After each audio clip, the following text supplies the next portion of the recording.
Ok. Bom dia a todos. Espero que todos estejam bem. E eu vou começar fazendo apenas duas observações. Eu não sei se foi para esta turma na terça-feira passada ou se foi para aquela gravação que nós fizemos na terça à tarde, mas eu me lembro de ter dito na semana passada que era uma questão de tempo que o Brasil, mais dia, menos dia, abriria o mercado de serviços legais. Ontem, o jornal Valor anunciou na página B1, Empresas, uma matéria paga, quer dizer, uma publicidade de um escritório chamado Stephen Hood, que comunica a abertura do primeiro escritório americano independente no Brasil. Ele obteve recentemente o seu registro junto à Ordem dos Advogados e vai trabalhar, não é, com o direito de prestar serviços legais em questões que versem sobre o direito do Estado de Nova York, nos Estados Unidos, e também a Inglaterra, não é? E o foco de atuação desse escritório, Stephen Hood Partners, são as operações transterritoriais, não é? Transfronteiriças, cross-border, entre o Brasil e a América Latina e os Estados Unidos. Quer dizer, aquilo que eu venho mencionando sobre o tipo de trabalho que nós estamos desenvolvendo na ESA, professor Adriano, a Raíssa e eu, caminha um pouco na linha de chamar a atenção e de prepará-los para isso. A segunda observação que eu também faria diz respeito ao fato de que eu venho, nas últimas aulas, chamando muito a atenção de vocês, e na última particularmente, para o conceito de complexidade. Complexidade é a tendência que a sociedade tem de se subdividir em subsistemas especializados. E esses subsistemas especializados querem se subdividir em subsistemas ainda mais funcionalmente diferenciados. Eu chamei a atenção de vocês para o Código de Defesa do Direito do Consumidor. Os bancos querem ter um Código de Defesa do Consumidor só para os clientes de bancos, os supermercados querem ter um Código de Defesa do Consumidor só para os clientes de supermercados, e aí vai. Ontem também o jornal Valor publicou que as cooperativas querem agora ter uma lei de falências própria. Quer dizer, elas não querem ficar tuteladas por uma lei geral de falências, elas querem uma lei específica para elas. É evidente que os bancos querem e já têm um tratamento diferenciado para eles. É evidente que outros setores altamente e funcionalmente diferenciados da sociedade vão querer isso. Quer dizer, o curso tem procurado exatamente chamar a atenção de vocês de como é que nós podemos fazer uma leitura dos jornais a partir dos nossos interesses profissionais e a partir dos nossos interesses, vamos dizer, acadêmicos ou os nossos interesses de requalificação. O que eu farei na aula de hoje é dar sequência ao programa. E a sequência a esse programa, basicamente, está atrelada àquilo que eu disse a vocês a semana passada. De um lado, o conceito schumpeteriano de destruição criadora, que cria um tempo acelerado, um tempo online, um tempo real no mundo econômico. Esse tempo é estruturalmente incompatível com o tempo da democracia, do Estado de Direito, do devido processo legal, das carreiras jurídicas de um modo geral. E, por outro lado, eu também chamei a atenção de vocês para a velocidade ou a diminuição de tempo no ciclo de rotação dos capitais, no tempo que o capital demora para sair da forma de poupança, assumir a forma de investimento e retornar sob a forma de lucro e sob a forma de juros. O que eu quero dizer é que essas duas categorias, o conceito schumpeteriano de destruição criadora e a ideia de ciclo de rotação dos capitais, nos permitem entender melhor agora o funcionamento da sociedade informacional. Esse funcionamento da sociedade informacional tem algumas características que eu gostaria de retomar para poder iniciar a aula com matéria nova. A primeira dessas características, eu já chamei a atenção disso para vocês, é a ideia de flexibilidade e inovação como base na economia do conhecimento. Em outras palavras, nós temos de ter capacidade de inovação e temos capacidade, também temos de ter capacidade de nos adaptarmos a esses horizontes mutáveis, a esses horizontes difusos que vão trazendo uma série de mudanças com base nas inovações tecnológicas ou na economia do conhecimento.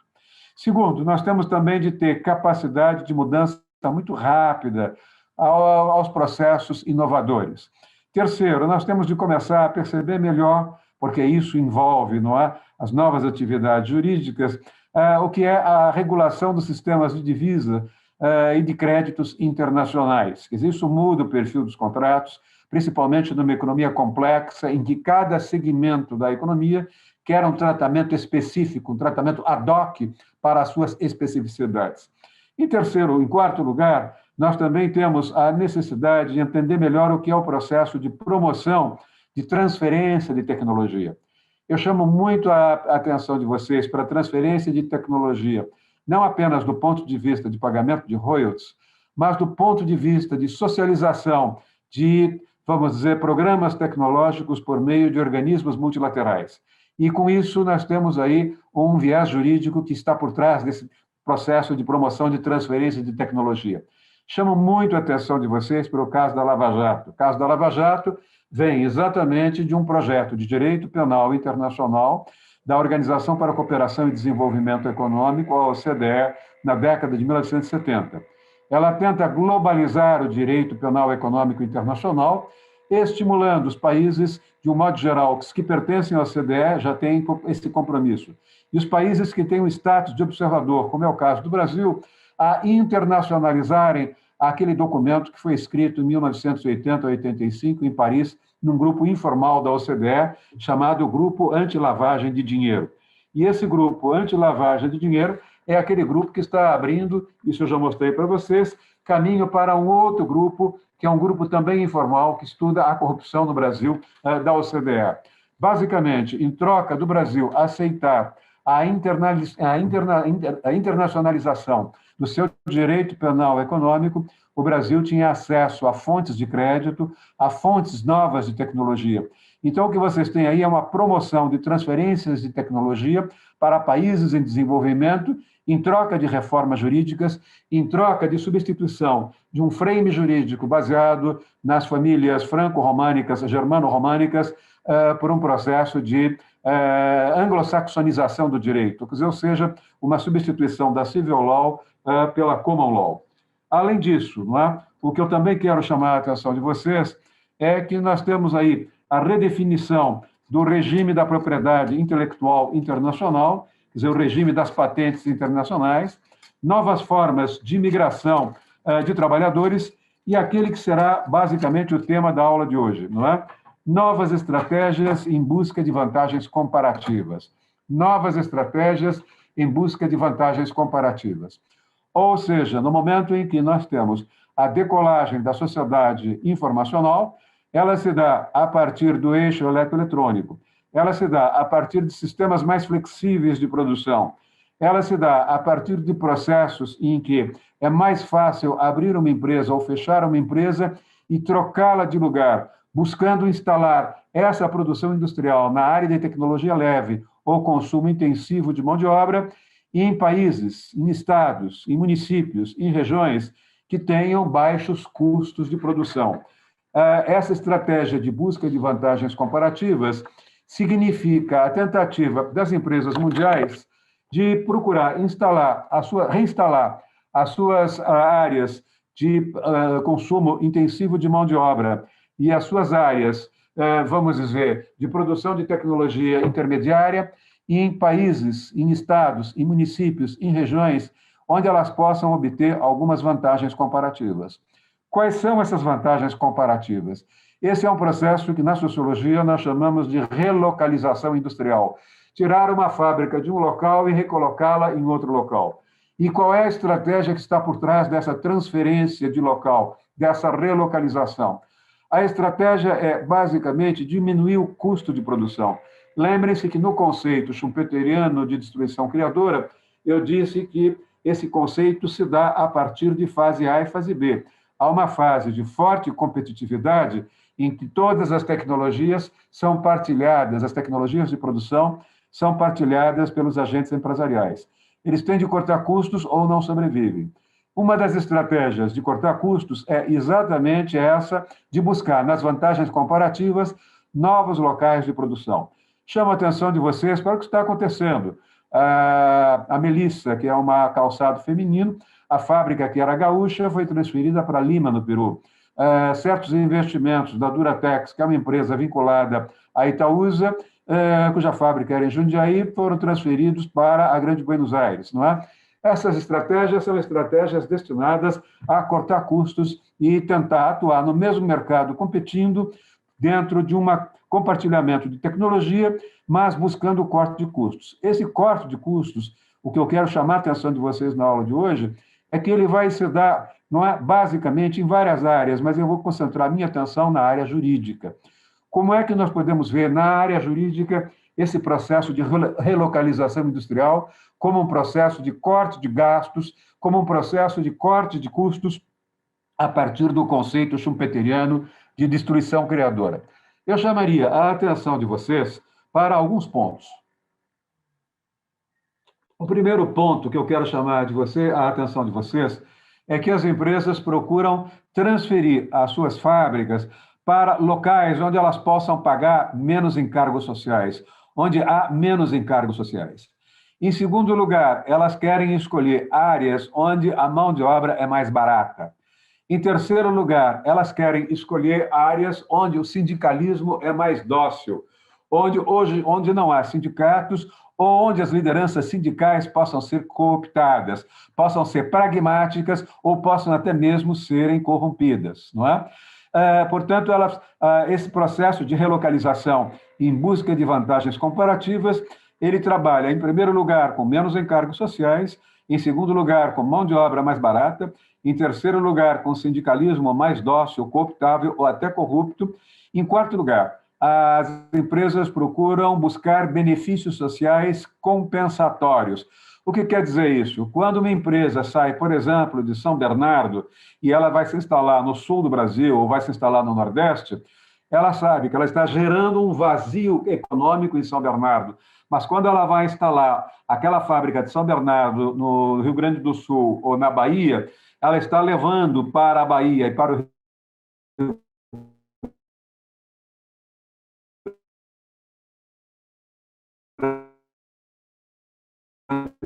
do Sul, postos de trabalho, Sudeste.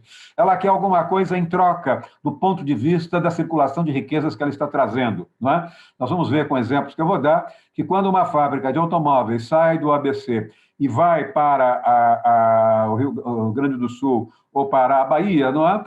Ela vai gerar empregos na Bahia, empregos no Rio Grande do Sul, circulação de riquezas na Bahia trazidas pela indústria de autopeças que vai atrás, e a mesma coisa no Rio Grande do Sul. Isso significa que a empresa vai querer do poder público estadual e do poder público municipal algum benefício fiscal compensatório.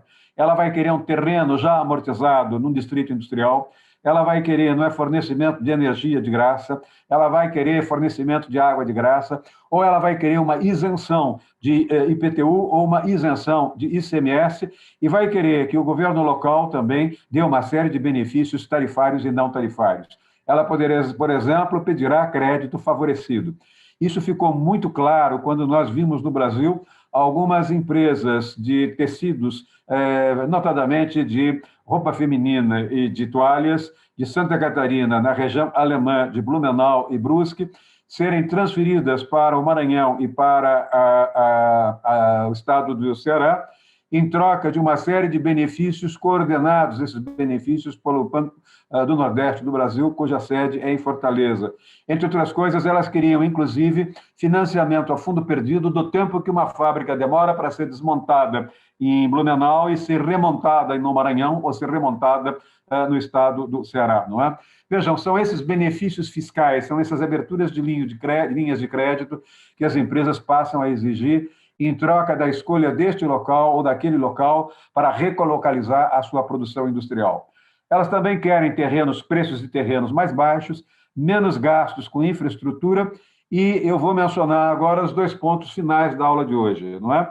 Menos encargos sociais, mão de obra mais barata, sindicalismo dócil, benefícios fiscais compensatórios, créditos favorecidos, preços de terreno mais baixos, menores gastos com infraestrutura, e vem agora dois pontos vitais para quem trabalha com o direito. As empresas querem, não é? Baixa densidade jurídica. O que significa o conceito de densidade jurídica?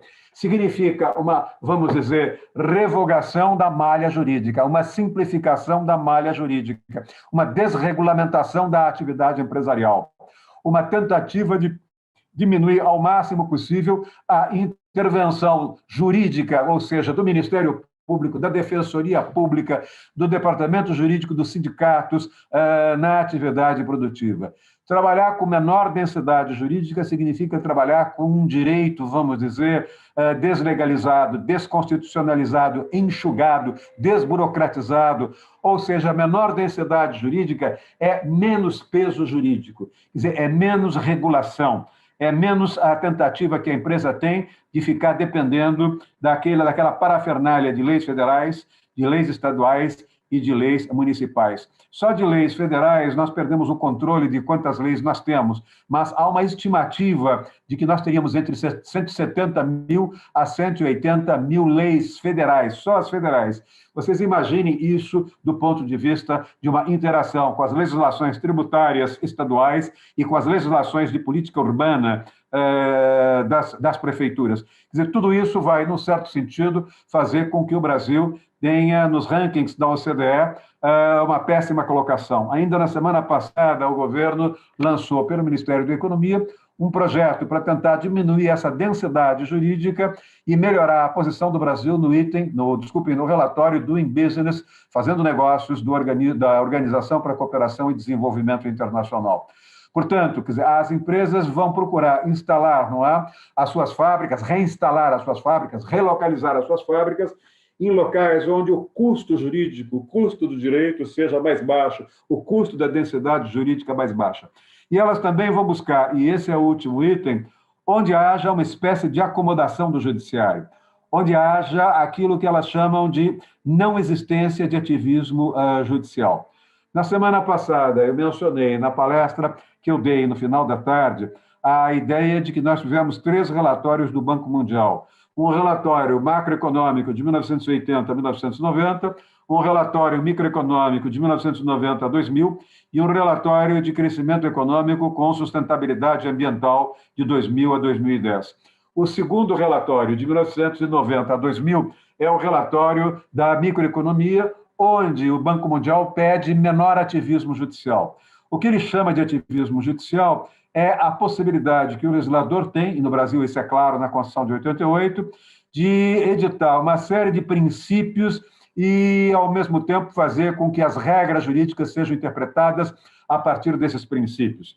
Esses princípios, nós vamos ver a semana que vem, esses princípios são polissêmicos, geralmente são princípios com conceitos abertos, com conceitos vagos, que orientam a interpretação do direito. Nós vamos perceber que nós temos princípios na Constituição, como corrigir as desigualdades regionais, a ideia de que o trabalho é a condição da dignidade humana, a ideia de solidariedade ao próximo, a ideia de correção das desigualdades sociais e regionais por meio de políticas de transferência de renda.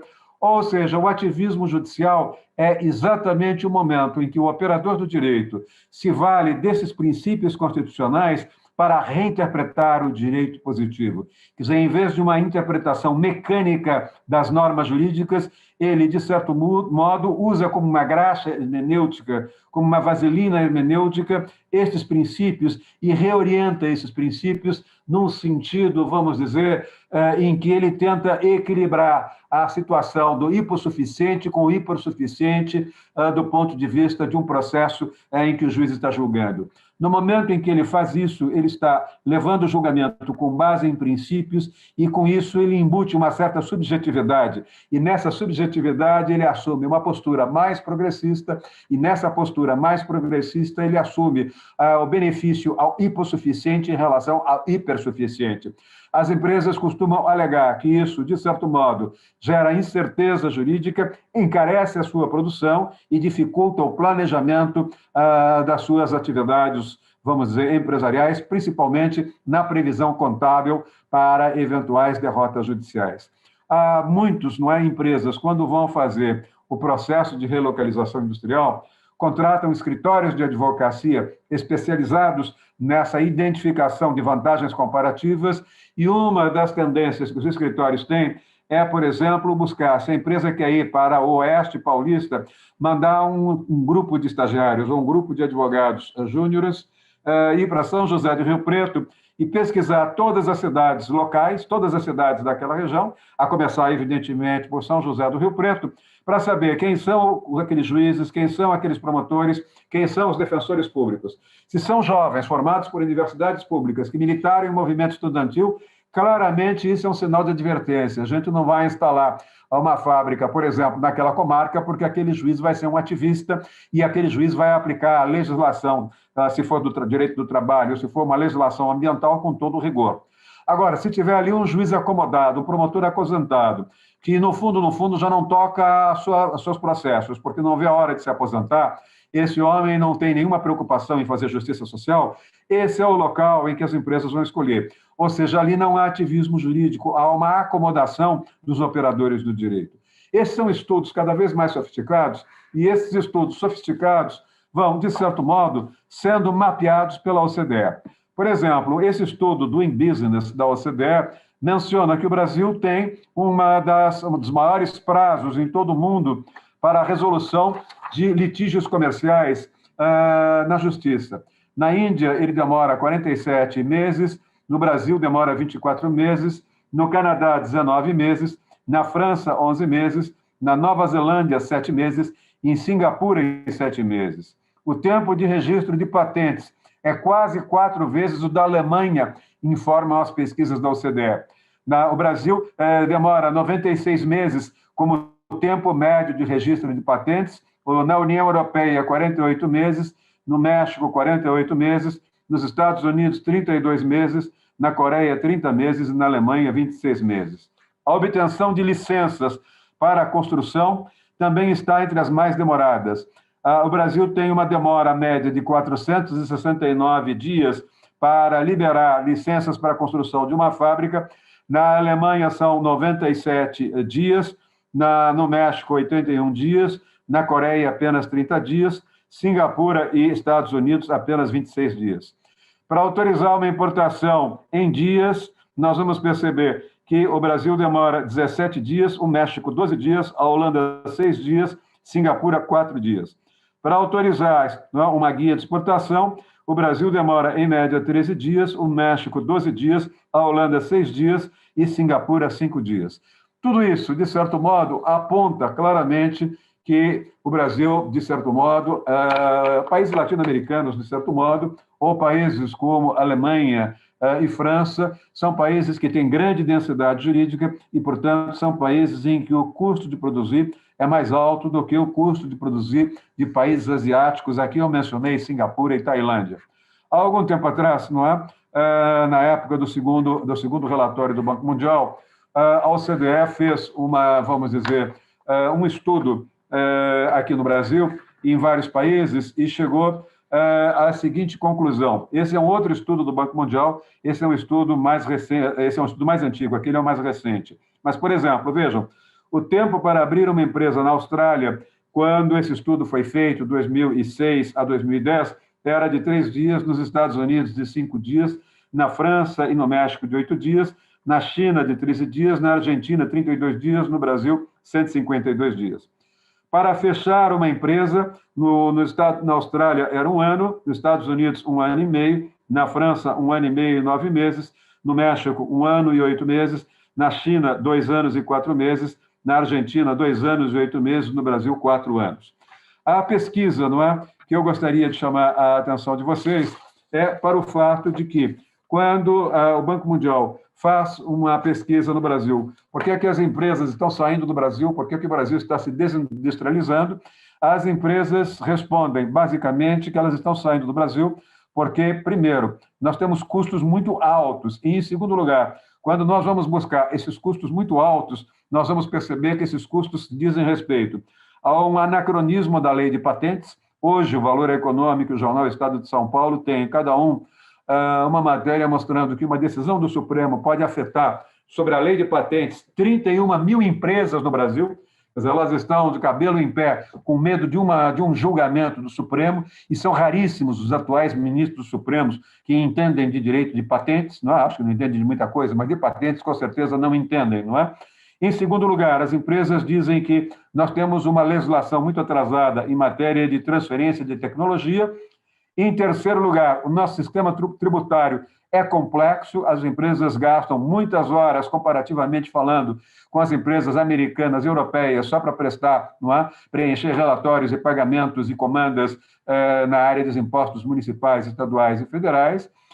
E, ao mesmo tempo, também mencionam que o judiciário é muito lento, não especializado, juízes com baixa formação, formação genérica, pouca especialização. Mencionam também mais dois pontos que eu acho que são muito interessantes. A mão de obra brasileira é considerada a mais cara da América Latina e do Caribe, e, ao mesmo tempo, não é? Nós temos uma burocracia excessiva, ineficiente e, principalmente, não é? Uma magistratura e procuradores do Ministério Público despreparados para entender de questões de natureza econômica. Vocês estão percebendo, portanto, que esse fenômeno de relocalização industrial é fortemente atrelado, ele está fortemente atrelado a uma crítica, vamos dizer, aos custos do país, aos custos, basicamente, aos custos, entre outros itens, ao custo de natureza jurídica. Deixa eu mencionar aqui algum exemplo que eu vou dar a vocês. Há uns 10 anos atrás, eu fui convidado a dar uma palestra em São Bernardo do Campo, que tem uma belíssima faculdade de Direito, uma excelente faculdade de Direito. Durante muito tempo, ela era quase um braço, hoje eu não sei como ela está, mas durante muito tempo ela foi um braço da PUC de São Paulo. E eu me lembro que eu já tinha prestado um serviço de consultoria junto com a minha equipe, no tempo em que existia o Centro de Estudos sobre Direito e Sociedade, sobre advocacia em São Bernardo do Campo, uma advocacia tradicional e uma advocacia inovadora. A advocacia inovadora era dos sindicatos metalúrgicos, a advocacia tradicional era do sindicato da indústria moveleira. E, com isso, eu criei uma certa relação com a Faculdade de Direito de São Bernardo e me pediram para fazer uma palestra 10 anos atrás. Reuniram todos os alunos num auditório com 900 lugares lotado, e antes de que eu começasse a falar, o diretor da faculdade, que faleceu esse ano, disse o seguinte: eu gostaria de passar um vídeo corporativo da faculdade. E, imediatamente, ele passou um vídeo corporativo, era um vídeo que dizia: a Faculdade de Direito do ABC, da São Bernardo, se situa no coração industrial da América Latina. Nós temos o orgulho de dizer que o ABC é o coração industrial não só do Brasil, da América Latina. Nós somos a sede do polo automotivo do Brasil. E foi por aí afora e me passou a palavra. E quando ele me passou a palavra, me deu um enorme branco, eu não sabia o que falar, eu entrei em pane. E demorou 10 segundos, 20 segundos, 30 segundos, foi ficando aquele clima bastante instável. Por que é que eu fiquei inseguro? Porque a primeira coisa que eu ia dizer ali era exatamente que o conceito schumpeteriano de destruição criadora estava, de certo modo, tendo um impacto bastante corrosivo nas cidades industriais brasileiras, fazendo com que as empresas montadoras estivessem tirando fábricas de São Bernardo, as fábricas do ABC de um modo geral, e levando as suas fábricas para fora de São Paulo, para estados do Sul, estados do Nordeste. E o gráfico que eu ia mostrar para eles era o seguinte, que eu estou passando a vocês. Eu continuo meu sistema de impressora, que é profissional, ele tem uma peça que não está sendo encontrada, eu encomendei, então não posso mandar isso para vocês ainda. Mas vejam, em 1975, esse era o quadro que eu ia mostrar, em 1975, 86,4% dos automóveis brasileiros eram produzidos no ABC. Em 1985, 10 anos depois, 65,2%. Em 1995, apenas 36,5%. E em 2005, 25%. Quer dizer, se vocês olharem, entre 1975, a produção era de 86,4% dos automóveis eram do ABC. Quer dizer, de cada 100 automóveis, 86,4% saíam do ABC. Em 2005, apenas 25%, em 2007, 23%. Isso mostra um fenômeno de desindustrialização do ABC. Eu me lembro, por exemplo, não é, que o jornal Valor publicou, no ano passado, não é, uma enorme matéria, 2 páginas, dizendo exatamente isso. Claro que não dá para aparecer aí, mas o título é ABC encolhe e pode virar região símbolo da desindustrialização do Brasil.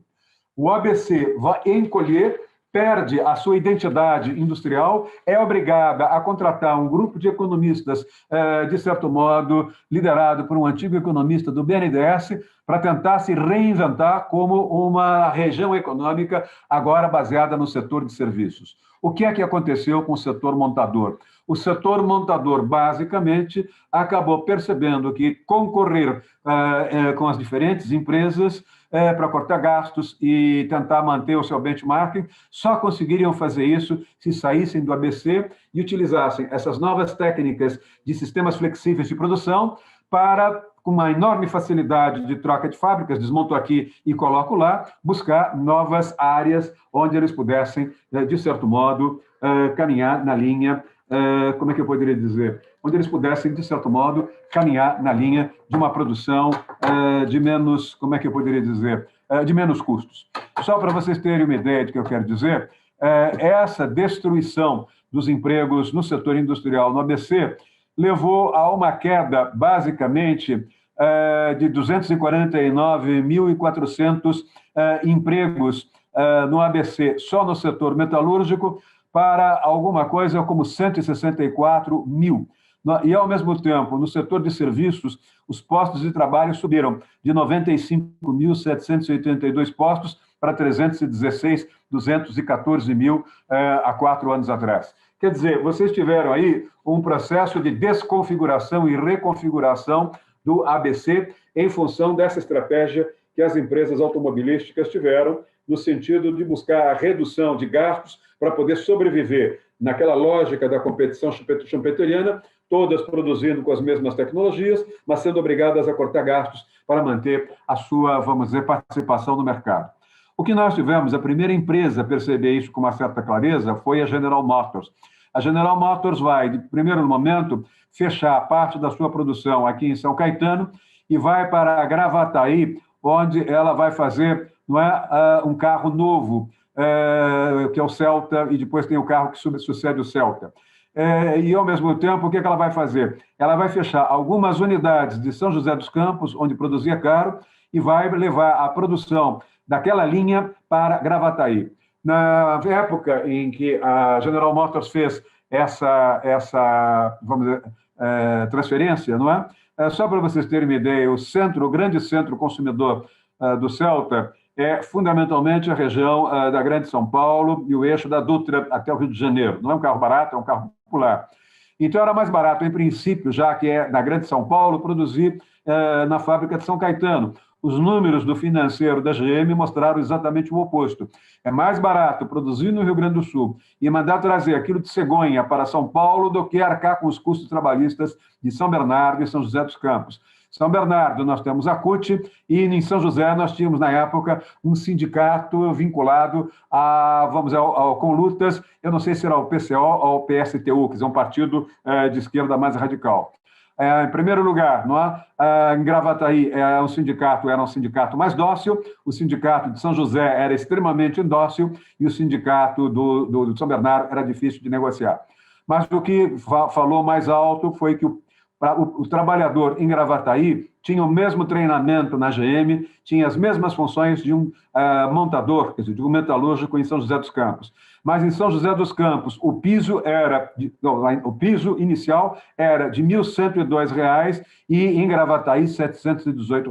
Ou seja, o mesmo tipo de trabalho, o mesmo tipo de formação, a mesma exigência, uma diferença era de mais de R$ 400, ou quase R$ 400, porque o piso em Gravataí era de 718, o piso de São José era dos Campos de 1.102. Claro que com isso, em cima disso, eu tenho os encargos sociais, etc, etc, etc. Para vocês terem uma ideia do que eu quero dizer, em outras palavras, não é? Entre 2012, não é? Desculpem, em 2007, 2008, 2009, 2010, 2011, 2012, um trabalhador na fábrica da GM, na General Motors, custava em torno de R$ 6.434 por mês. Em Gravataí, para a mesma função, R$ 2.592. Quer dizer, vejam, quando nós olhamos a renda média da General Motors com a fábrica do Celta em Gravataí e olhamos os demais carros fabricados em São Caetano, em 2007, 6.434 era a renda média do trabalhador em São Caetano, na GM, 2.592 do trabalhador em Gravataí. Em 2012, independentemente de inflação, independentemente de correção monetária, o salário médio em São Caetano cai para 5.998 e o salário médio em Gravataí cai para 2.505. Quer dizer, vocês têm uma pequena queda. Mas o que eu quero dizer é que essa estratégia de vocês tirarem de São Caetano e de São Bernardo uma linha de produção e jogar no local que é mais barato, isso gera uma crise no sindicalismo de São Bernardo, isso vai gerar uma crise no sindicalismo de São José, porque os sindicatos que eram mais da esquerda e confrontacionais, no momento em que a empresa sai dessas cidades, esses sindicatos são acusados pelos seus filiados de não defenderem os seus trabalhadores, e isso gera, que é tudo que a empresa quer, uma crise sindical. Quando a General Motors sai, a Ford, que é a sua principal concorrente, não teve outra saída a não ser também sair. Quando a GM saiu, ela fez um acordo com o governo do Rio Grande do Sul, o governo era do MDB, o governador Brito Júnior, que tinha sido assessor de imprensa do Tancredo. Mas quando a Ford quer fazer esse acordo, já é PT, Olívio Dutra, e ele não quer esse acordo com a Ford. A Ford vai para a Bahia, em Camaçari, levada pelo governador, o então governador Antônio Carlos Magalhães. E vejam, não é? A questão de cortar custo fica ainda mais clara agora com a Ford. A Ford vai fechar uma série de postos de trabalho em São Bernardo e Taubaté e vai levar, não é, a linha do Amazon, quer dizer, o Fiesta e o Ford, o SUV, não é, o EcoSport da Ford, para Camaçari. Nesse momento, ela está fechando essa fábrica, já fechou, aliás, essa fábrica, porque ela prefere hoje mudar o seu perfil, o seu portfólio, e vai produzir, depois nós vamos ver em outros locais. Mas quando a Ford fez o que a GM fez, vejam o que vai acontecer. O trabalhador baiano, o metalúrgico baiano, tem a mesma qualificação do trabalhador em São Bernardo ou em Taubaté. Tem a mesma função, tem a mesma produtividade. Mas o piso da fábrica da Ford em São Bernardo do Campo, lá atrás, era de R$ 1.058, em Taubaté era de R$ 628 e em Camaçari, na Bahia, de R$ 363. Durante muitos anos, a Ford foi a principal movimentadora de carga no Porto de Salvador. Ou seja, ela produzia automóveis e trazia de navio esses automóveis para o centro consumidor no Rio e São Paulo. E, ao mesmo tempo, as empresas de autopeças mandavam parte das peças, porque muitas foram para a Bahia, para continuar assessorando a Ford, prestando serviços à Ford, e, com isso, a Ford se torna a maior transportadora de cargas. Agora, vocês estão percebendo que aquilo que um economista do Prêmio Nobel chamava de causação circular positiva, ou seja, a Ford se instala na Bahia e traz riqueza, porque junto vem o setor financeiro e vem o setor de autopeças. Quando ela sai o setor financeiro, sai o setor de autopeças. Nós temos uma causação circular negativa, quer dizer, nós temos o quê? Um círculo vicioso. A mesma coisa vai acontecer com a Volkswagen. A Volkswagen tem, tradicionalmente, uma fábrica no ABC. Essa fábrica é uma fábrica que tinha produtos mais superados, mas muito rentáveis, principalmente a linha Gol, mas ela vai, de certo modo, buscando ali em Quirim, Taubaté também. Hoje é um bairro, um distrito industrial de Taubaté. Quem vai para Campos é obrigado a passar por Quirim. E ela também criou uma fábrica de automóveis em Resende. A estratégia da Volkswagen foi de descentralizar a sua produção e quebrar a espinha dorsal da resistência sindical do ABC. Então, ela vai criar uma fábrica de motores em São Carlos, ela vai tirar do ABC a fábrica de caminhões, vai levar para Resende, no Rio de Janeiro, vai levar para Taubaté parte da sua produção em São Bernardo. Quando a Volkswagen faz isso, vejam o que eu quero dizer. O mesmo tipo de trabalho em São Carlos, Resende, São Bernardo e Taubaté, mesma qualificação do metalúrgico. Mas em São Bernardo, o piso era de R$ 1.155, em Resende, o piso era de R$ 628, e em São Carlos, o piso era de R$ 584. Eu me lembro, num trabalho que eu prestei, uma assessoriazinha à Volkswagen, que naquele momento em que eu prestei, a fábrica estava irritadíssima, porque ela foi obrigada a equalizar o salário, o piso salarial, melhor dizendo, da fábrica de São Bernardo com a fábrica de Taubaté. Por quê? Porque quando os alemães fizeram o estudo para tirar parte da produção do ABC e levá-la para o Vale do Paraíba, em Taubaté, não havia Carvalho Pinto. Havia a previsão da rodovia Carvalho Pinto. Basicamente, a Dutra era a única linha de transporte, era uma estrada superada, congestionada, e em momento algum os alemães foram capazes de perceber que a Carvalho Pinto e a Ayrton Senna dariam uma enorme rapidez, uma enorme mobilidade.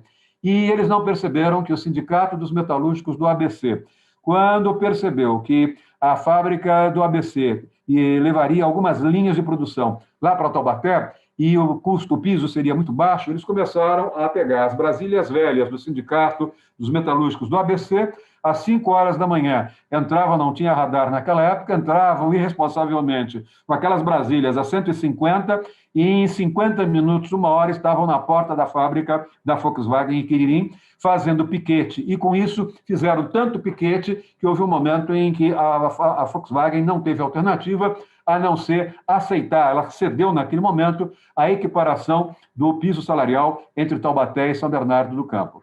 Isso me foi contado na Ford por um diretor da CUT, na frente de um diretor da Ford, não, da Volkswagen, na frente de um diretor da Volkswagen. E quando terminou esse diretor da CUT de falar, ele tirou o cachimbo da boca e disse: é por isso que agora nós não temos mais nenhuma fábrica próxima da outra para evitar essa proximidade. Quer dizer, nós temos hoje as fábricas num raio de mais de 300 quilômetros de distância de uma para outra para inibir a porosidade de natureza sindical.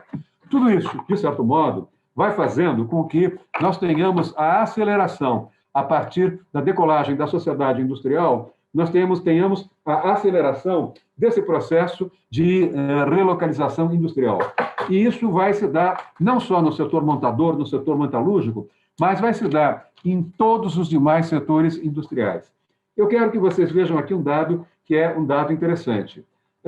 Todos nós sabemos que hoje nós não usamos mais listas telefônicas, mas houve uma época, hoje nós temos computador, mas houve uma época em que a lista telefônica era fundamental. Eu me lembro que o jornal Estado de São Paulo ganhou uma licitação no auge das listas telefônicas para produzir as listas telefônicas no Brasil. Mas o jornal Estado de São Paulo fez uma série de investimentos equivocados no começo da década de 2000, não entendeu o que era o setor, vamos dizer, da sociedade informacional, eixo eletroeletrônico, e, tecnicamente, ele quebrou. Ele só não quebrou, de fato, porque os bancos o acolheram e o financeiro do Estadão foi administrado pelos bancos credores.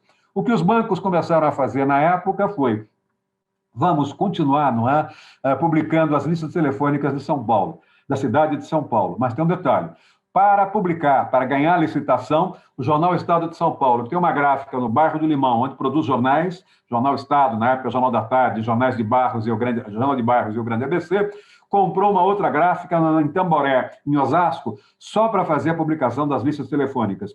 O que o financeiro dos bancos, administrando por baixo do pano o Estadão, na intervenção dos bancos no Estadão, o que eles descobriram é que o custo médio dos salários do setor de impressão no Brasil, somando encargos e salários no Brasil, o custo dos gráficos, em outras palavras, era, na época, de 14 em dólar, 14.134 dólares. Na Argentina, o custo médio de encargos e salários por ano era de 7.338 dólares. E no Chile, era de 5.822 dólares ano. O que é que os executivos do Estadão fizeram? Fecharam a fábrica de Tamboré, venderam a fábrica de Tamboré porque o Estado precisava de capital, o jornal precisava de capital, e terceirizaram a produção, a impressão, melhor dizendo, das listas telefônicas. Aquilo é papel pintado, que vinha com base numa lista de computador que a Companhia Telefônica Brasileira dava para o Estadão, e aquilo vinha dos Andes para cá de caminhão. Da mesma maneira como o Celta era mais barato vir de caminhão de Gravataí para São Paulo, era mais barato vir um caminhão carregado de listas telefônicas da cidade de São Paulo, impressos por autorização e controle da empresa do Estado de São Paulo, na Grande Santiago. Quer dizer, vocês começam a perceber claramente esse processo de relocalização industrial. Agora eu quero começar a perceber a indústria têxtil, não é? E quero que vocês vejam dois dados. O primeiro dado é um dado que eu já mencionei, não é? As empresas de tecidos, as empresas de malhas e de, vamos dizer, toalhas situadas no ABC, desculpem, situadas em Santa Catarina, em Blumenau, no Vale do Rio Itajaí, acabaram sendo buscadas através de um processo de atração pela então governadora Rosiana Sarney do Maranhão e pelo governador Ciro Gomes do Ceará. O que é que esses governadores fizeram? Os dados que eu vou passar me foram enviados pelo Instituto de Desenvolvimento Alemão, muito preocupado com o esvaziamento da cidade do polo têxtil de Blumenau e de Brusque. Não é? O que a governadora Rosiana Sarney e o governador Ciro Gomes faziam era uma espécie de roadshow nos estados do Sul, principalmente em Santa Catarina, mostrando que a mão de obra, o nível médio de qualificação da mão de obra maranhense e cearense tinha melhorado, que o custo médio dessa mão de obra era muito baixo, que os governos do Maranhão poderiam oferecer, e do Ceará, zonas industriais já basicamente amortizadas, portanto, a baixo custo, e que apoiavam o governo federal, na época, em troca de comandarem o Banco do Nordeste. E, com isso, eles poderiam abrir linhas de crédito para as empresas situadas em Blumenau. Para vocês terem uma ideia, não é? A cereja do bolo desses roadshows, que faziam a Rosiana e o Ciro Gomes, era, vamos dizer, o ganho de um operário na indústria têxtil. A média brasileira, na época, era de $1,92. Em Blumenau, era de $4,81. Basicamente, o que os dois governadores diziam é o seguinte: vocês estão situados numa área de origem alemã, uma área de forte alfabetização, de forte consciência que os trabalhadores têm de seus direitos e onde vocês têm sindicatos fortes. Se vocês forem para o Nordeste, vocês não terão, digamos assim, sindicalismo forte, não terão demandas salariais muito altas, o desemprego do Nordeste é tão alto, que eles vão aceitar o que vocês oferecerem, não é? Então, vejam, na realidade, o que vocês tinham era uma tentativa, num determinado momento, vamos dizer, de atrair, desindustrializando Santa Catarina para industrializar, como estratégia para industrializar o Nordeste. Isso levou o governador Mário Covas, à época, a acusar, não é, os governos do Maranhão e do Ceará de fazerem um dumping imoral, um dumping social em cima dos estados do Sul e do Sudeste. Houve uma reunião patrocinada pela OAB, o clima ficou muito pesado, houve uma tensão muito grande e houve uma discussão, um debate do qual eu participei como um dos debatedores, com o ex-governador Ciro Gomes, logo que ele terminou o seu mandato do Ceará, mais um presidente da OAB, que era filho de um ministro-presidente do Supremo Tribunal Federal, e eu. E eu me lembro do ministro, do ex-governador Ciro Gomes, o tempo todo dizendo: é assim que nós vamos desenvolver o Nordeste, roubando, usava a expressão, roubando empregos da região Sul e Sudeste a partir do processo de relocalização industrial. Esse processo era um processo mundial, não é? Ele continua, ele é um processo mundial. Se vocês olharem, vocês vão perceber um dado bastante interessante. Nós temos ainda fábricas suíças na indústria têxtil na Suíça, indústria têxtil na Alemanha, indústria têxtil nos Estados Unidos e indústria têxtil no Reino Unido. Mas se nós olharmos as fábricas suíças, as empresas alemãs, americanas e britânicas transferiram a parte produtiva propriamente dita para a Ásia. Então, vejam, não é? Há mais ou menos uns 10 anos atrás, o ganho médio de um operário na indústria têxtil na Suíça, por hora, era de $27,30. Na Alemanha, era de $21,94. Nos Estados Unidos, era de $12,26. No Reino Unido, era de $11,71. O que as empresas suíças, alemãs, americanas e britânicas fizeram foi transferir parte da sua produção para a Eslovênia, para o México, para o Egito, para a Índia e para o Paquistão. Vejam por que é que elas fizeram isso. As empresas continuam sendo suíças, as empresas continuam sendo alemãs, as empresas continuam sendo americanas, as empresas continuam sendo britânicas, mas as fábricas foram transferidas, relocalizadas para a Ásia e para a Europa Central. Por quê? Porque na Eslovênia, que saiu do comunismo e saiu da tutela da União Soviética, naquele momento, o ganho médio de um operário era, na área têxtil, de apenas $1,67, contra $27,30 na Suíça. No Egito, no México, era de $1,52, e aí vem as maquiladoras, não é? No Egito, era de 84 centavos, na Índia, de 56 centavos, e no Paquistão, de 43 centavos. Eu me lembro que, durante algum tempo, houve um importador, um empresário brasileiro, e começou a importar camisa de altíssima qualidade, com fio indiano, que era vendida próxima nos Jardins, aos sábados, próxima do Santa Luzia, a 4, 5, 6, 7 vezes menos do que uma fábrica brasileira que produzisse camisa de executivo de banco de enorme qualidade, não é? Por quê? Porque ele trouxe em contêineres fechados todo um conjunto de camisas vindas do Egito e do Paquistão, fio egípcio e mão de obra paquistanesa. O que eu quero dizer com isso? Quero dizer que o fator financeiro, quer dizer, aquele conceito schumpeteriano de destruição criadora, é extraordinariamente importante para nós entendermos esse processo de, vamos chamar, de relocalização industrial. Agora o que eu quero é mostrar para vocês outro dado. Esse dado me foi passado pelo Banco Mundial, também é um dado de 10 anos, essas pesquisas são feitas em grandes períodos históricos, e ela tenta mostrar, não é, o que está acontecendo, por que o Brasil, num determinado momento, o Brasil atraiu capitais alemãs. Principalmente, o Brasil começou a trazer uma série de turbinas, não é, de empresas alemãs, que são empresas que continuam sendo alemãs, com engenharia alemã, capatazia alemã, mas essas turbinas passaram a ser feitas aqui no Brasil. Vejam, mais uma vez, aqui é dado do Banco Mundial e dado também da União Europeia. E aqui em dólar ainda. O custo médio da produção industrial na Alemanha, quer dizer, o custo, desculpem, por hora trabalhada, o custo em dólar por mão de obra trabalhada na Alemanha é de 50,73 centavos. Nos Estados Unidos é de 30 dólares e 56 centavos. No Japão é de 23 dólares e 95 centavos. No Brasil é de 7 dólares e 13 centavos. Quer dizer, quando a Siemens manda trazer para o Brasil a produção de turbinas que são feitas com mão de obra brasileira e depois exportadas para países europeus pelo Porto de Santos, por que a empresa alemã não produz uma turbina na Alemanha? Porque a mão de obra alemã vai lhe custar por hora 50 dólares e 73 centavos, enquanto no Brasil essa mão de obra vai custar 7 dólares e 13 centavos. Nós estamos vendo, não é, que o Brasil está exportando motores para empresas americanas de automóveis e está exportando automóveis para, vamos dizer, outros países já desenvolvidos. Por que o Brasil está se tornando um exportador de automóveis? A tecnologia é feita no exterior, a fabricação é feita no Brasil.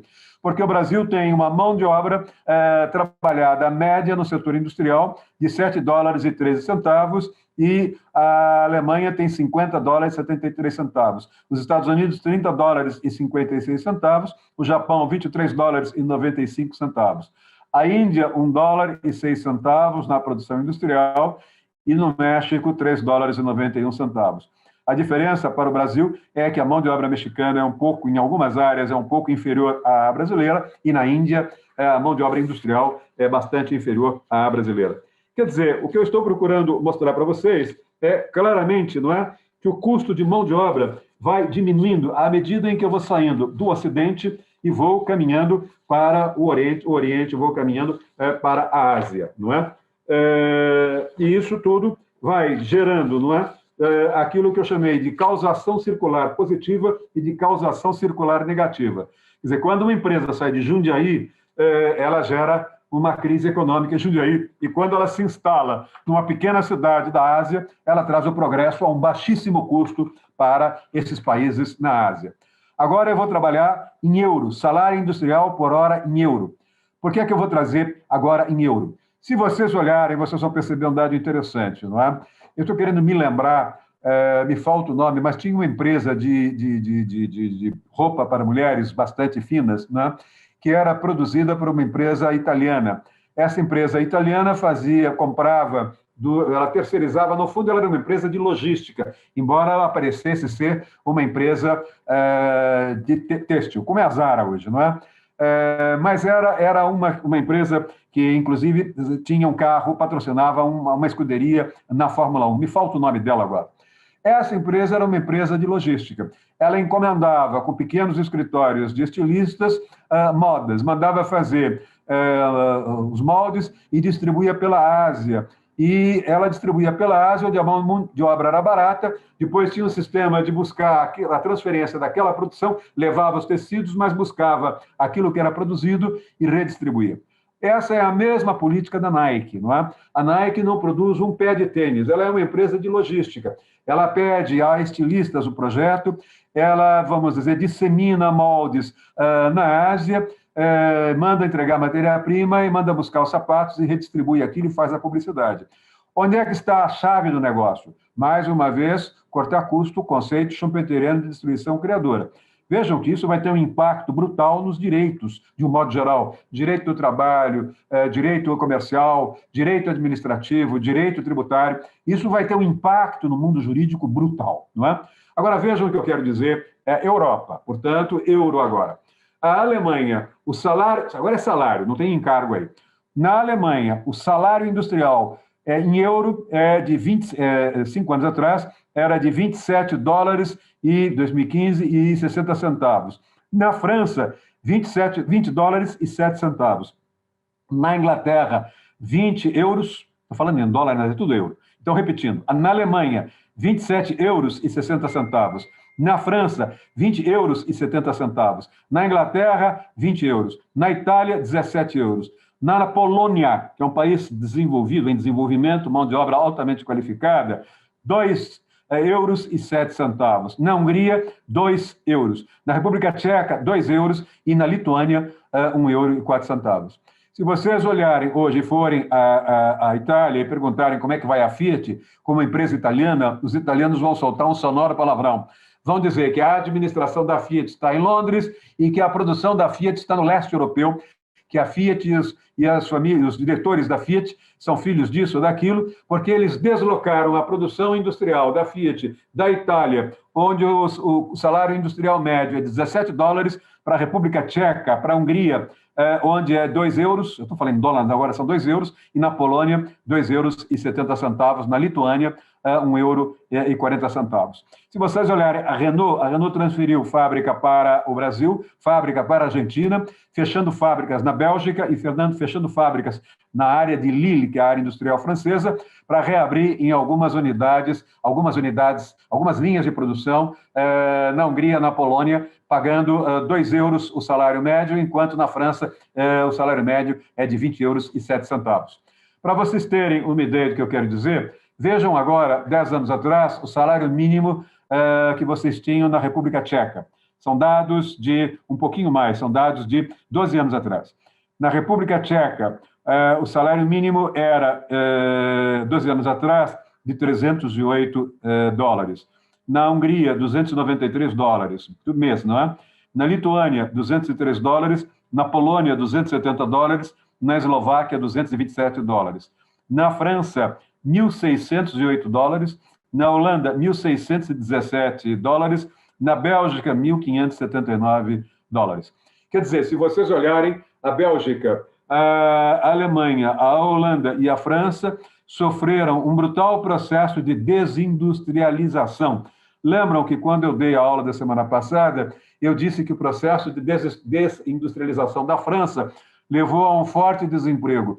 E esse desemprego recaiu muito sobre os trabalhadores de origem árabe. Os trabalhadores de origem árabe ficaram sem emprego, eram migrantes, muitos deles, e seus filhos, que eram filhos de famílias migrantes, mas nascidos na França, ficaram desempregados, não é? E ficaram presos a uma cultura árabe em casa e uma cultura francesa, mas não foram inseridos na economia formal francesa. E foi isso que levou a uma série de revoltas e aqueles atentados que vocês tiveram, não é? Vejam, parte do problema é causado exatamente pelo processo de relocalização industrial, que é um processo, vamos dizer, acelerado pelo conceito schumpeteriano de destruição criadora. Quer dizer, quando eu menciono para vocês essa distância de salário mínimo, não é? Só a República Tcheca, 308 dólares, a Estônia, 218 dólares, a Hungria, 293, a Polônia, 270, contra 1.617 na Holanda, 1.608 na França, 1.579 na Bélgica. Vejam, não há como uma empresa não fazer essa transferência, quer dizer, continuar produzindo. Onde ela estava produzindo significava ter prejuízo e perder uma, vamos dizer, posição no benchmarking. O caso mais ilustrativo é o caso da Eslováquia. A Eslováquia é um pequeno país que se desmembrou da República Tcheca. E a Eslováquia, quando essa pesquisa foi feita, tinha alguma coisa como 5 milhões apenas de habitantes, 43 bilhões de PIB e tinha uma produção automobilística de 800 mil unidades. Hoje ela tem uma produção de 1 milhão de unidades.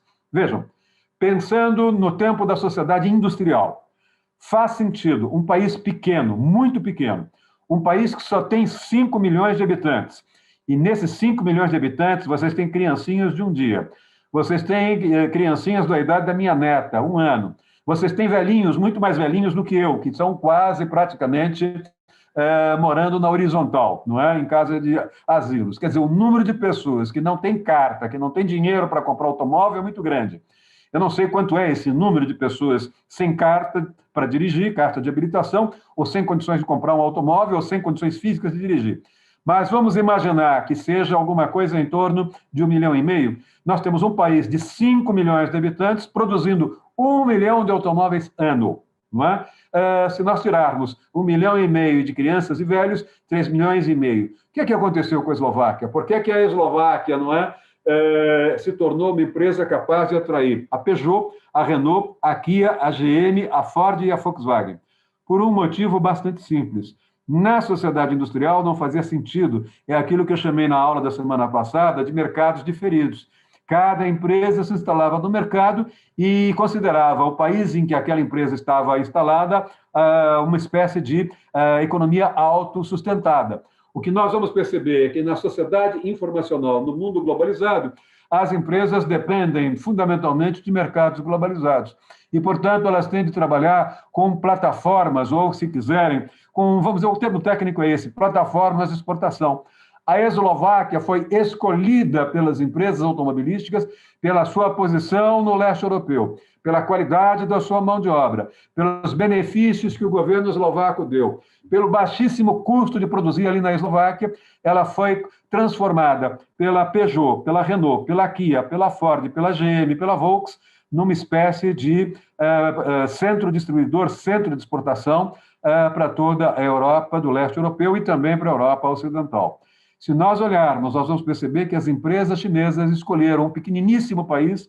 Esse país deve ter 2,5 milhões, a última vez que eu estive lá tinha 3 milhões, mas muitos jovens não moram mais nesse país, pelo menos 500 mil jovens não moram nesse país, que é Montevidéu, que é o Uruguai. E as fábricas chinesas estão tentando transformar o Uruguai na Eslováquia latino-americana, tentando transformar o Uruguai numa plataforma de fabricação de automóveis para exportar para Argentina, Brasil e México. Não é? Eu começo a perceber, quer dizer, nós começamos a perceber uma série de mudanças que são absolutamente dramáticas do ponto de vista do emprego em alguns países, gerando com isso o que eu chamei de causação circular negativa. A empresa sai para sobreviver, sai para remunerar o acionista, mas ela deixa no seu rastro um desemprego, deixa no seu rastro a destruição de uma cadeia produtiva especializada. O caso mais dramático é o caso da China. Claro que a China que eu vou falar hoje não é a mesma China de hoje. A China da qual eu vou falar hoje é a China de 10 anos atrás, é a China que, num certo sentido, foi simulando com os Estados Unidos, e ao simular com os Estados Unidos, trabalhou muito para chegar a esse patamar em que ela está hoje, trabalhando no sentido de copiar, trabalhando no sentido de piratear, trabalhando no sentido de não investir em tecnologia, trabalhando no sentido de não ter o custo de inovação. Simplesmente ela pirateia, ponto e acabou, e ela entra com um mercado, não é, consumidor na própria Ásia, no primeiro momento, depois na Europa, no segundo momento, nos próprios Estados Unidos, no terceiro momento, vendendo produtos muito baratos. Esse processo é o processo que é estudado a partir da Walmart. Quer dizer, qual é o processo da Walmart? A Walmart é, vamos dizer, a cadeia que oferece os produtos mais baratos para o operário americano. E, na maioria das vezes, esses produtos eram produtos de má qualidade que vinham da China. Havia aí um fenômeno paradoxal, não é? A Walmart ela vendia produtos baratos para os operários americanos. Só que, para ela poder sobreviver com lucratividade contra as demais cadeias, ela importava esses produtos baratos, que não tinham uma tecnologia muito sofisticada, que eram copiados dos produtos fabricados nos Estados Unidos da China. E, com isso, não é, ela jogava numa estratégia suicida e paradoxal.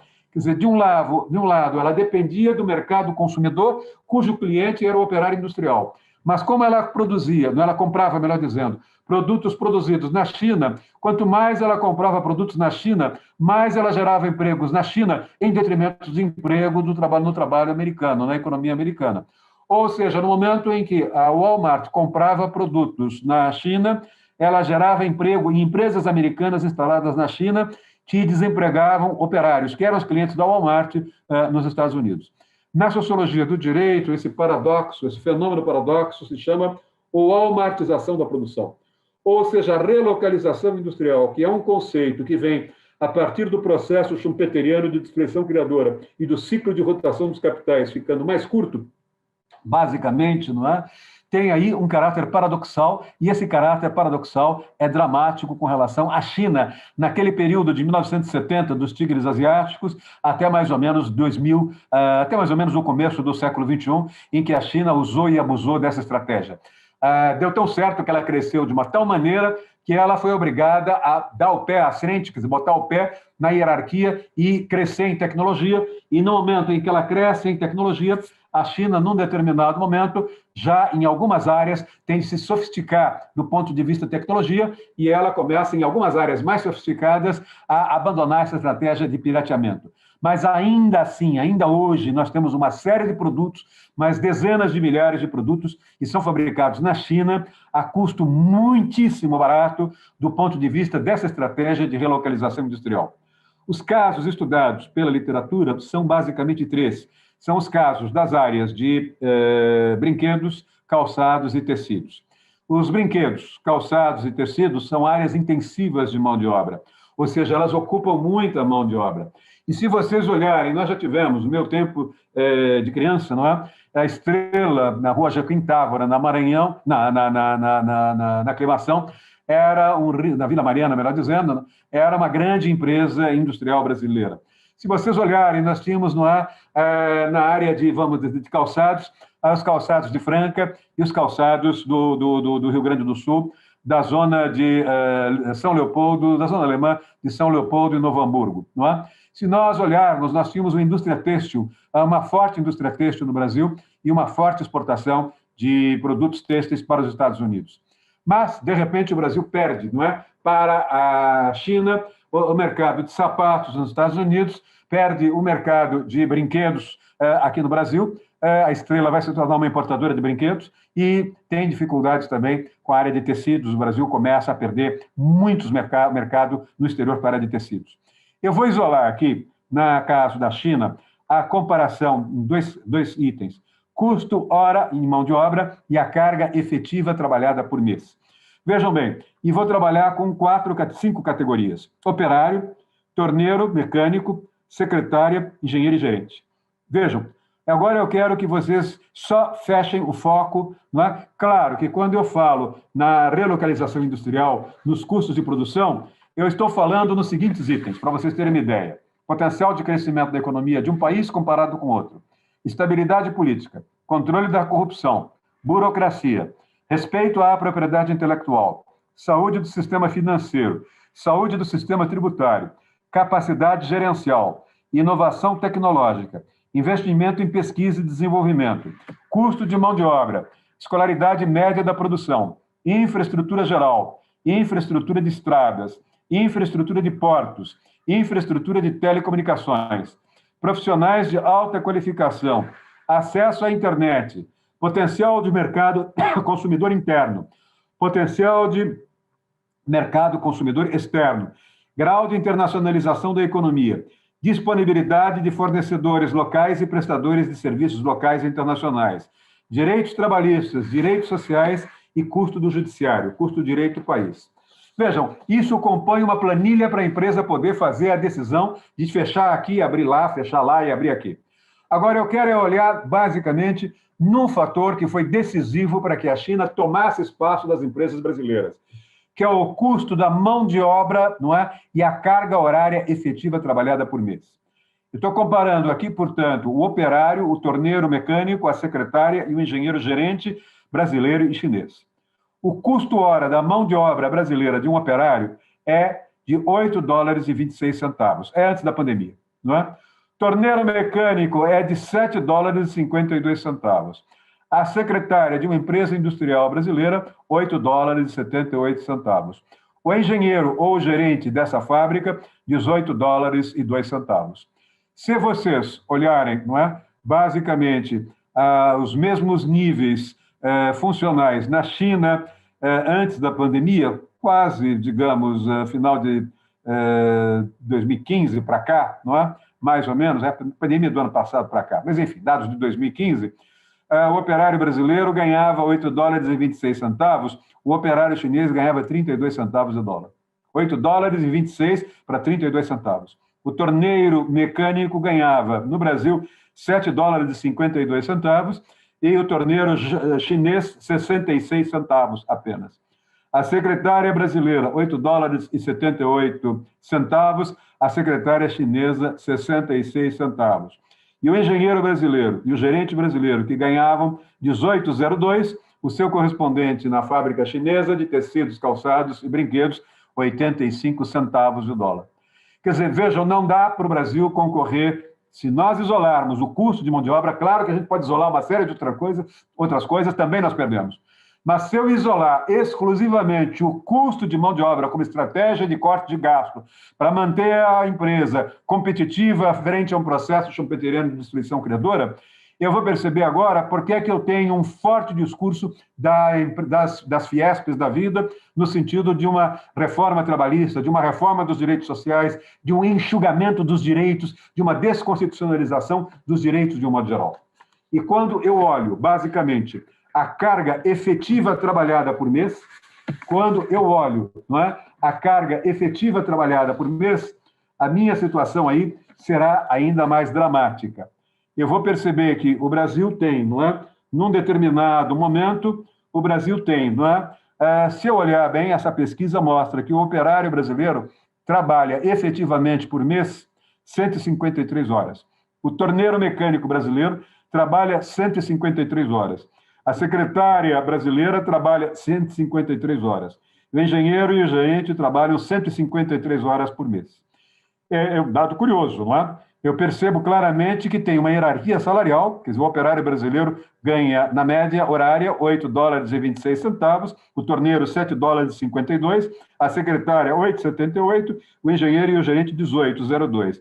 Mas todos têm a uniformidade do ponto de vista da carga efetiva de trabalho mensal. Não é? Basicamente, o que é que nós temos aí? Nós temos o fim de semana inglês, quer dizer, sábado e domingo, basicamente, são dias de descanso. Não é?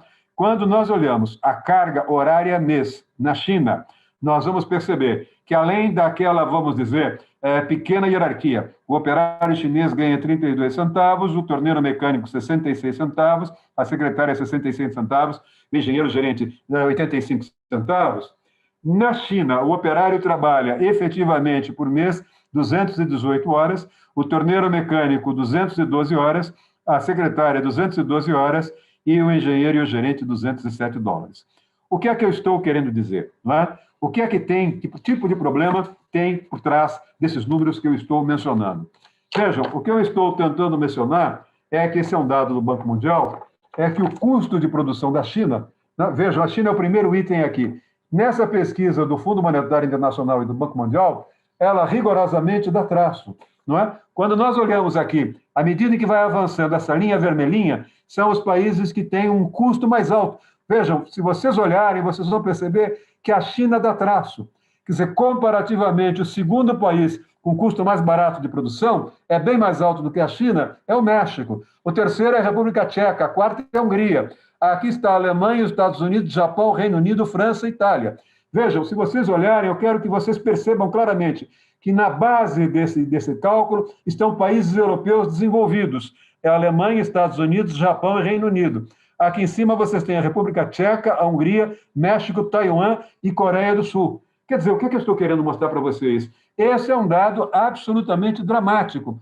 O baixo custo de produzir, o baixo custo, de um modo geral, o baixo custo jurídico, a baixa densidade jurídica de produzir na China faz com que a China atraia investimentos de empresas mundiais ocidentais, que são ocidentais, acionistas ocidentais, gerenciamento ocidental, planejamento ocidental, mas elaboração manufatureira chinesa, não é? E com isso elas vão ampliando os seus processos de corte de gastos e custos. Com isso, a China conseguiu, antes dessa tomada numa tecnologia de última geração na área eletroeletrônica, com o 5G, a China, até antes desse momento, controlava já, só com essa estratégia, 75% do mercado de brinquedos no mundo, 75% do mercado de relógios, 55% do mercado de calçados, câmeras digitais, containers, 42% do mercado de monitores e celulares, 33% do mercado de ônibus, micro-ondas, televisores, 28% do mercado de aço e de geladeiras, 20% do mercado têxtil do mundo e 14% do mercado de carros, bicapes e navios. Isso antes dela dar o salto mais à frente. O que eu quero dizer é que isso explica o que vai aparecer aqui mais à frente. O que é que vai aparecer mais à frente? O que vai aparecer mais à frente é o peso dessa estratégia de relocalização industrial do ponto de vista, vamos dizer, da sua competitividade, do ponto de vista da sua, vamos dizer, competitividade. Brasil e China, eu vou comparar dois períodos, 1992 e 2001. Portanto, o momento em que a sociedade informacional começa a decolar. E 2001, quando a sociedade informacional já está ganhando voo cruzeiro. E vou comparar Brasil e China na área de calçados e na área de eletrodomésticos. Em 1992, o Brasil, portanto, comecinho da saída do capitalismo em fase de reorganização, quer dizer, o capitalismo reorganizado está começando a decolar em 1992. Em 2001, está decolado. O Brasil exportou para os Estados Unidos 1,5 bilhão em calçados. 10 anos depois, o Brasil exportou 1,7 bilhão de calçados. Quer dizer, em 10 anos, o Brasil pulou de 1,5 bilhão para 1,7 bilhão de calçados. Ele só aumentou 200 milhões de dólares para o mercado americano em exportações de calçados. A China, nesse mesmo período, em 1992, exportou 4 bilhões e 200 mil pares de calçados. Ela vai pular, 10 anos depois, para 10 bilhões e 100 milhões de pares de calçados. Vejam bem, o Brasil saiu de 1,5 bilhão para 1,7, só aumentou 200 milhões. A China passou de 4,2 para 10,1, quase 6, 5 bilhões e 900 milhões. Quer dizer, ela tomou o mercado brasileiro, não é? Oferecendo um sapato que no primeiro momento era de má qualidade, mas ela mandou buscar alguns especialistas em sapato, ali de Novo Hamburgo, levou 1.000 deles para a China, eles ensinaram a tecnologia, principalmente de grudar o calçado com a sola de borracha, e o calçado chinês hoje é de excelente qualidade, com a mesma qualidade de um calçado produzido em Franca ou um calçado produzido em Novo Hamburgo, não é? E a mesma coisa ocorreu na área de eletrodomésticos. Em 1992, o Brasil exportou em eletrodomésticos para os Estados Unidos 1 bilhão e 200 milhões. E 10 anos depois, em 2001, o Brasil exportou 3,2 bilhões. Quer dizer, aumentou em 2 bilhões, não é? O volume de exportações em geladeira, enfim, na linha branca de eletrodomésticos para os Estados Unidos. Quando nós olhamos a China, já lá atrás, em 1992, enquanto o Brasil exportava 1 bilhão e 200 milhões, a China exportava 8 bilhões e 200 milhões. Em 2001, a China exportava já 51 bilhões e o Brasil apenas 3,2 bilhões. O que é que levou a China a isso? Vários fatores levaram a China, mas, fundamentalmente, a teoria das vantagens comparativas, essa política, não é, de ter essa estruturação que eu mencionei aqui, né, eu li há 2 minutos atrás, essas vantagens comparativas é que foram absolutamente decisivas.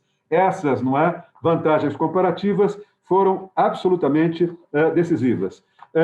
Potencial de crescimento da economia, estabilidade política, controle da corrupção, burocracia, respeito à propriedade industrial, saúde do sistema financeiro, saúde do sistema tributário, capacidade gerencial, inovação tecnológica, investimento em pesquisa e desenvolvimento, mão de obra barata, escolaridade da produção, infraestrutura geral, infraestrutura de estradas, infraestrutura de portos, infraestrutura de telecomunicações, profissionais de alta qualificação, acesso à internet, potencial do mercado consumidor interno e externo, internacionalização da economia, disponibilidade de fornecedores e prestadores de serviços internos e externos, direitos trabalhistas e direitos sociais.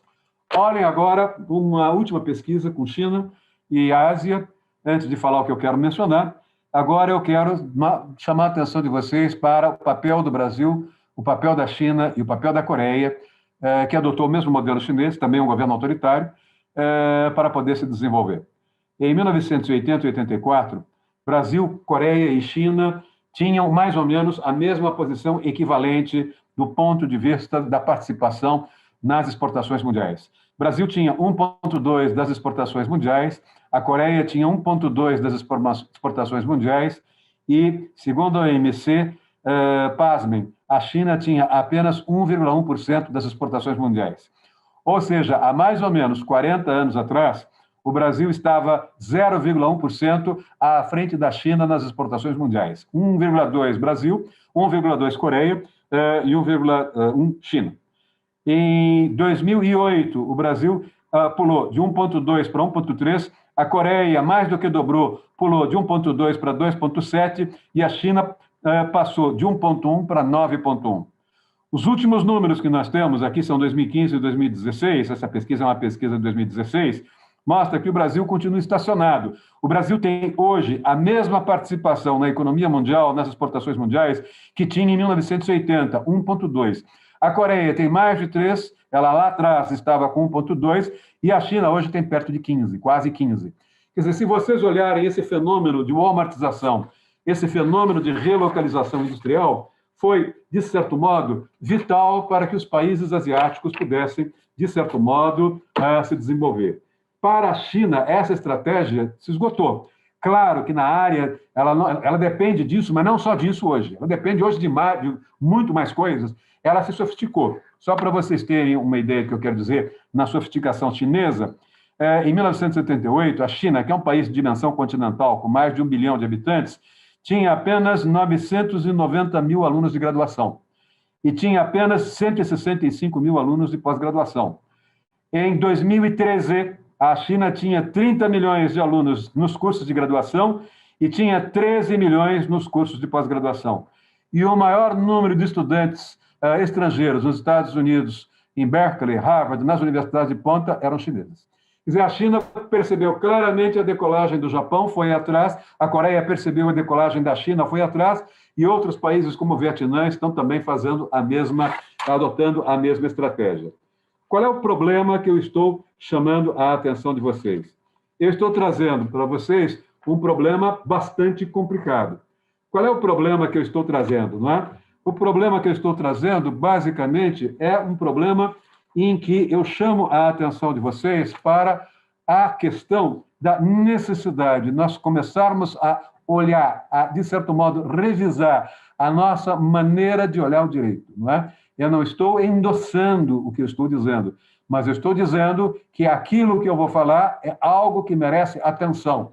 E é mais um sintoma, é mais uma característica, é mais um sinal do que nós podemos chamar de perversidade da transição da sociedade industrial para a sociedade informacional.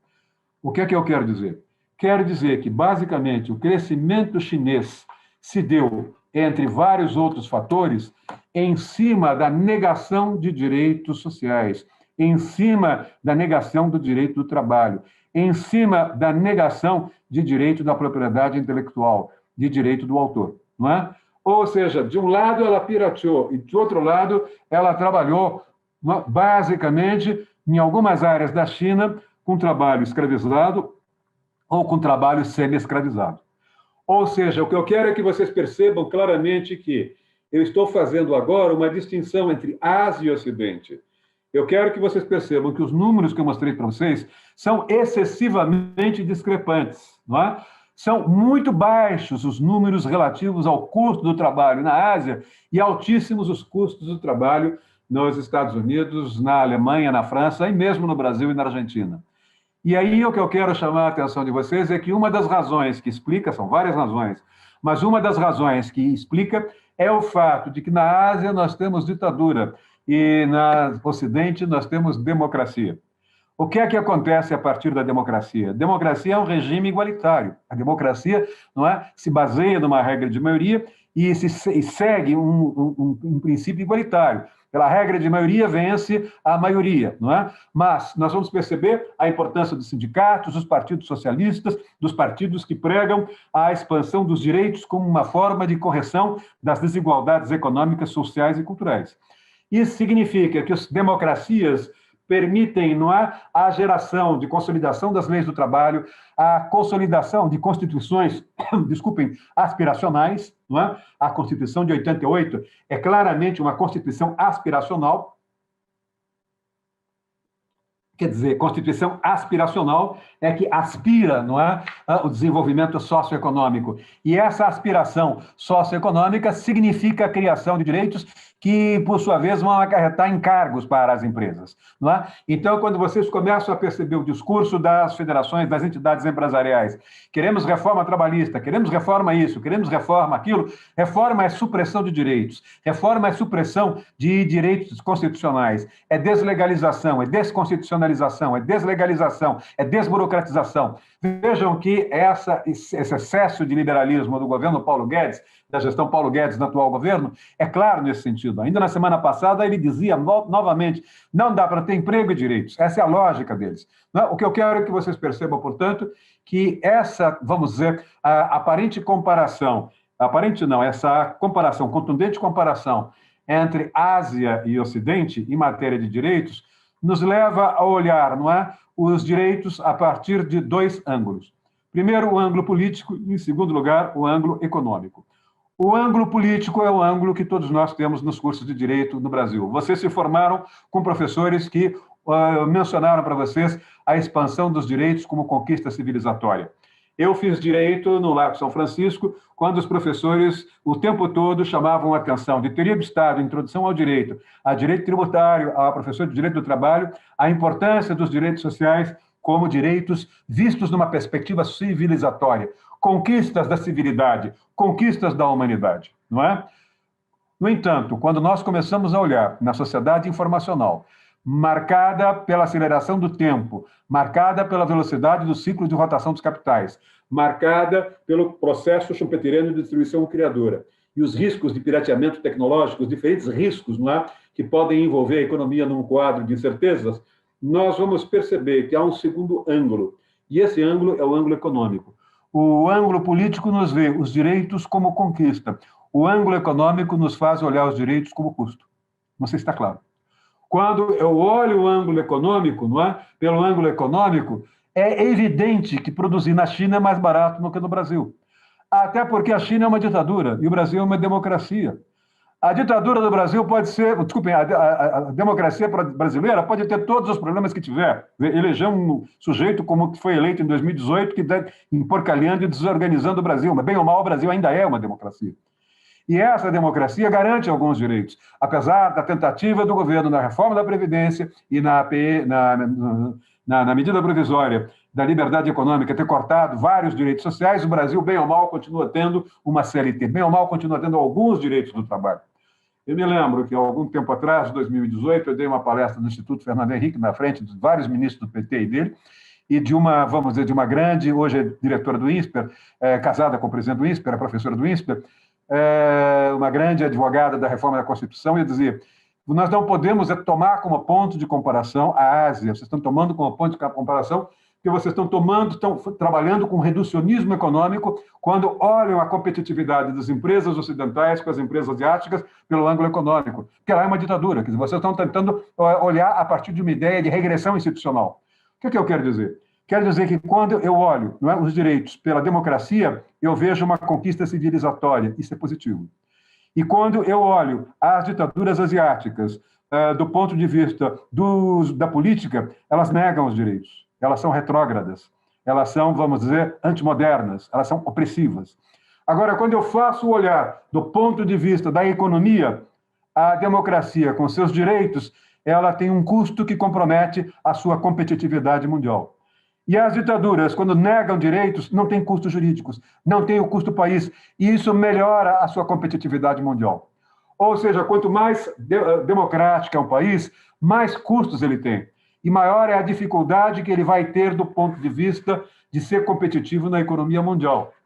Inversamente, a ditadura, quanto menos direitos uma ditadura tiver, mais competitiva nessa rubrica, nesse item, ela será. Isso é extremamente perverso. É tão perverso que a Organização Mundial do Comércio, que não é nenhuma, vamos dizer, ordem carmelita, não é nenhuma sociedade beneficente, não é nenhuma Santa Casa de Misericórdia do Comércio Mundial, começou, de um lado, a pressionar a China a ter um direito do trabalho. E começou a pressionar os países ocidentais, a começar pela Alemanha, pela França e Brasil, a terem uma reforma trabalhista mais drástica. Olhem só, aparentemente é uma contradição. Aparentemente, a Organização Mundial do Comércio atropela a Organização Internacional do Trabalho. A Organização Internacional do Trabalho hoje não tem o prestígio que a OMC tem, e a OMC, cuja função é regular o trabalho, a pretexto de combater o trabalho escravizado na Ásia, introduziu o que ela chama de salvaguarda trabalhista. E, com isso, ela tirou uma fatia da jurisdição da OIT e começou a criar uma espécie de barreira para os produtos chineses, notadamente, no primeiro momento, na União Europeia. Qual é a pressão que a OMC está sofrendo? A OMC está sofrendo aquela pressão que eu mencionei nos números da semana passada. Lembram disso? É um alto índice de desemprego estrutural na Europa Ocidental. Esse desemprego estrutural atinge as novas gerações. Isso está levando ao advento do terrorismo, ao advento do neofascismo, ao advento do neonazismo, ao advento do envolvimento das novas gerações europeias com drogas e criminalidade. Ou seja, o que é que a União Europeia está fazendo? Ela está tentando obrigar a China a fazer uma reforma, a adotar algum direito trabalhista para, num determinado sentido, fazer com que o custo do trabalho da China cresça. E, a partir do custo do trabalho da China crescer, a China perde aí essa atratividade do custo mão de obra na competição mundial. Traduzindo, se a China tiver um direito do trabalho, produzir na China vai custar caro, o empresário americano ou o empresário europeu vai pensar duas vezes antes de transferir, ele vai fazer uma análise mais cuidadosa. Não é? E, ao mesmo tempo, quando a OMC pressiona o Brasil, pressiona a Argentina, pressiona a França e pressiona vamos chamar assim, a Europa Ocidental a fazer a sua reforma trabalhista, o que ela quer é equalizar o custo do trabalho e tirar o custo do trabalho da competição mundial. Não sei se está claro o que eu quero dizer. A competição tem de se dar em termos de competitividade, talento, capital humano, mas não em cima da democracia. Ou seja, a Organização Mundial do Comércio está tentando preservar, pressionada pelo Ocidente, o que a gente vai chamar de um fair play, não é? Um nível, não é? Um nível, um fair play, quer dizer, um jogo razoável, um jogo que não seja nivelado pelo trabalho escravizado da China. Um comércio justo, um comércio leal, um comércio socialmente competitivo, mercadorias que possam ser vistas como valor de uso, mercadorias que possam ser vistas com trabalho incorporado, e não mercadorias que sejam definidas em termos de preço e competitividade pelo trabalho escravizado.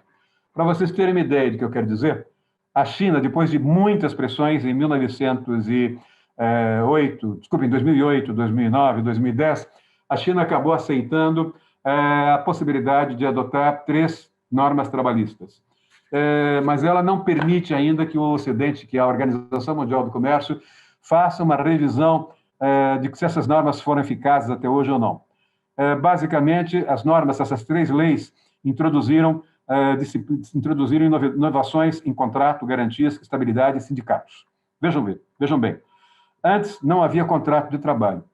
A partir de 2008, 2010, hoje, o contrato de trabalho na China, na área mais desenvolvida da China, é assinado um mês após a admissão. Antes, não havia garantia do trabalho para o trabalhador. Hoje, não é? Depois de 2008, 2010, por pressão da Organização Mundial do Comércio, há um salário mínimo conforme a região. Quanto mais desenvolvida é a região, menor é o salário mínimo. Quanto mais alto e competitiva é a região, maior é o salário mínimo. Segundo, a hora extra é acima, foi introduzida uma hora extra, para se acabar com o trabalho escravizado e semi-escravizado. Só que a hora extra lá é de 60 horas por semana. Já é alguma coisa. Nós sabemos que na França é de 35 horas, não é? No Brasil, creio eu que deve ser de 42, já não me lembro, 40 horas. E a China adotou, finalmente, a indenização por acidente do trabalho. Estabilidade. Antes não havia nenhuma forma de estabilidade na China. Hoje, há estabilidade após 15 anos de trabalho. Vejam bem, 15 anos de trabalho. Férias. Antes não havia possibilidade.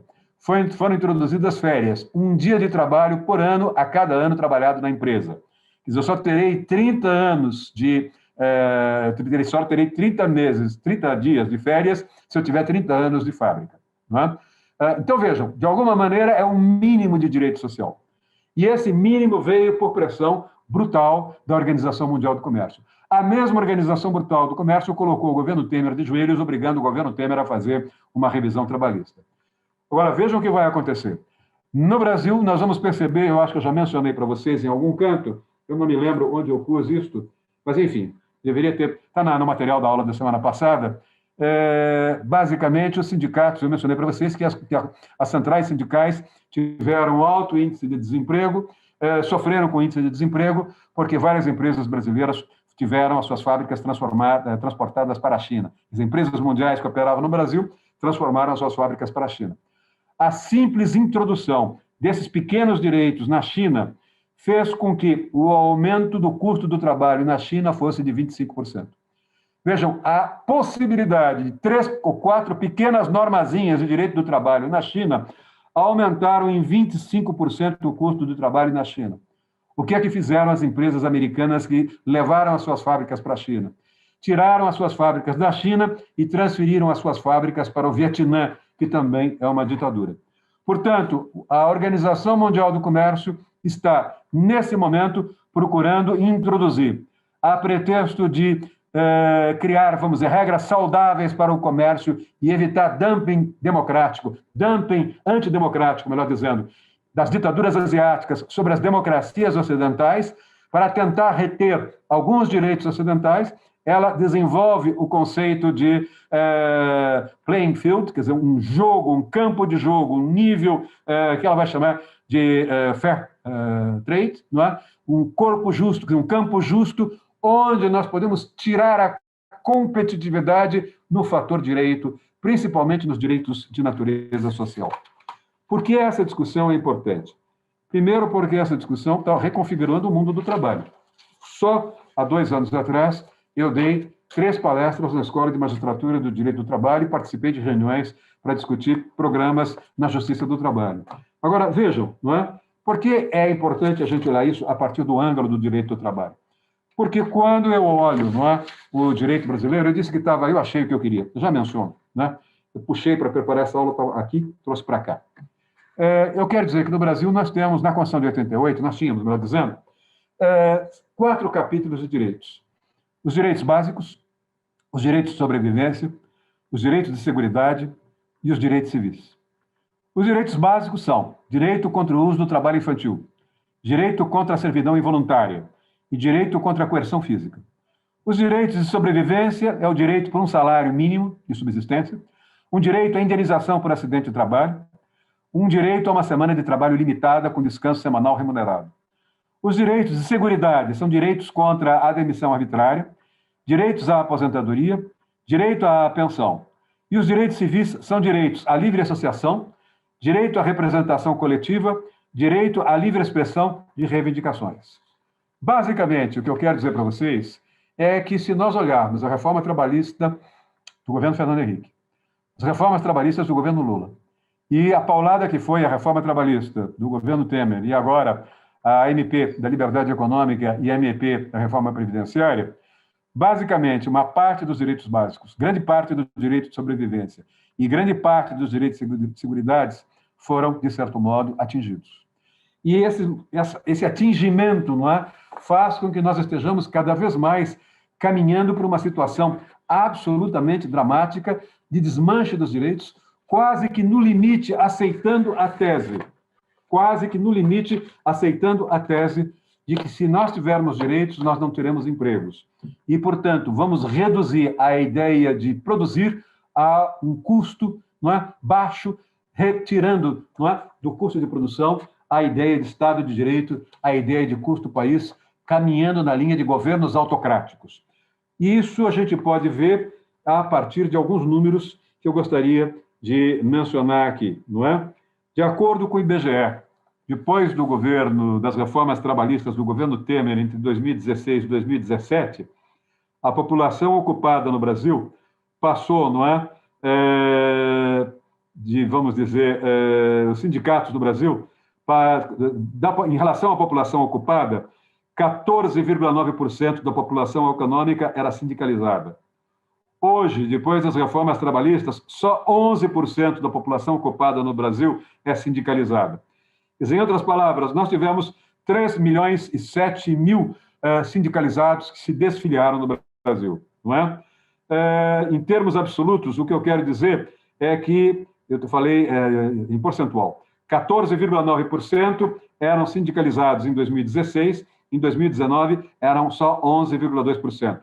Em termos absolutos, eram 13 milhões e 500 mil trabalhadores sindicalizados em 2016 e agora eram apenas 10 milhões e 500 mil trabalhadores sindicalizados. Não é? O que é que eu estou querendo dizer para vocês? Eu estou querendo dizer que esse é um fenômeno absolutamente mundial.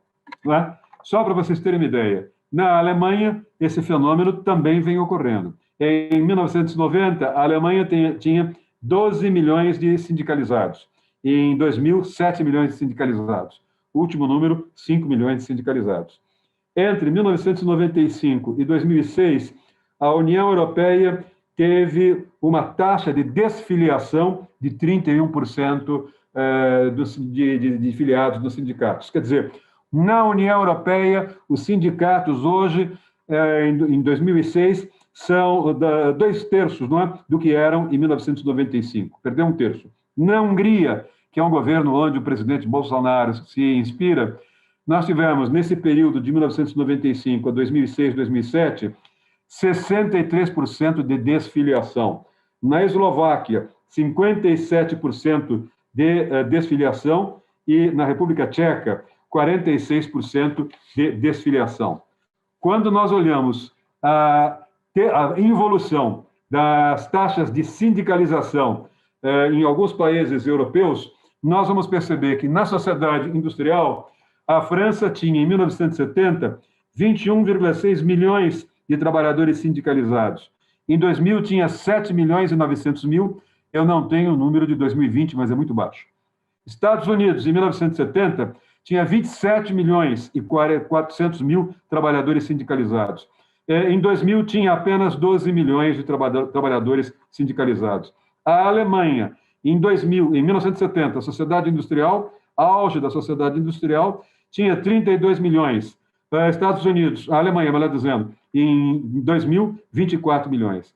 A Reino Unido tinha 42 milhões e passa a ter 30 milhões, não é? O que vocês começam a perceber é um desmanche do sindicalismo. E esse desmanche no sindicalismo ocorre em todos os mundos, inclusive nos Estados Unidos. Se nós olharmos os sindicatos metalúrgicos do ABC, que já elegeu o presidente da República, Lula, já elegeu 2 prefeitos, vários prefeitos em São Bernardo do Campo, e não elege há muito tempo, em 1990, já no comecinho da decolagem do capitalismo reorganizado, os metalúrgicos do ABC tinham 210 mil filiados. Em 1990 e poucos, 98, 99, caíram para 80, 90 mil. E agora eles estão com 110 mil. Quer dizer, eles têm mais ou menos hoje metade do que tiveram há 30 anos atrás. Os metalúrgicos de São Paulo chegaram a ter, em 1990, São Paulo e Osasco, 340 mil. Em 2002, tinham 120 mil, hoje deve dar com 100. Os bancários e securitários tinham, em 1990, as 2 categorias, 780 mil sindicalizados. Em 2002, tinham 410 mil sindicalizados. Hoje, o sistema só tem, nessa área, só tem 380 mil funcionários, não tem mais o número de sindicalizados. O que eu quero dizer é que, na medida em que nós temos um baixo número de sindicalizados, na medida em que nós temos, não é, esse fenômeno que eu estou mostrando para vocês, nós vamos verificando, não é? Só para vocês terem uma ideia do que eu quero dizer, 90, segundo dados, os últimos números do IBGE, mostram que 98,4% foi a queda da receita das entidades sindicais com imposto sindical. 71,3% de 2017 a 2019. 71,3% foi a redução do número de greves. no período de 2014 a 2020. 27,7% foi o quanto caiu o número de trabalhadores sindicatos no Brasil entre 2019 e 2014. 32% foi a queda total de acordos coletivos entre 2019 e 2020. 51% foi a diminuição de novos processos levados à Justiça do Trabalho.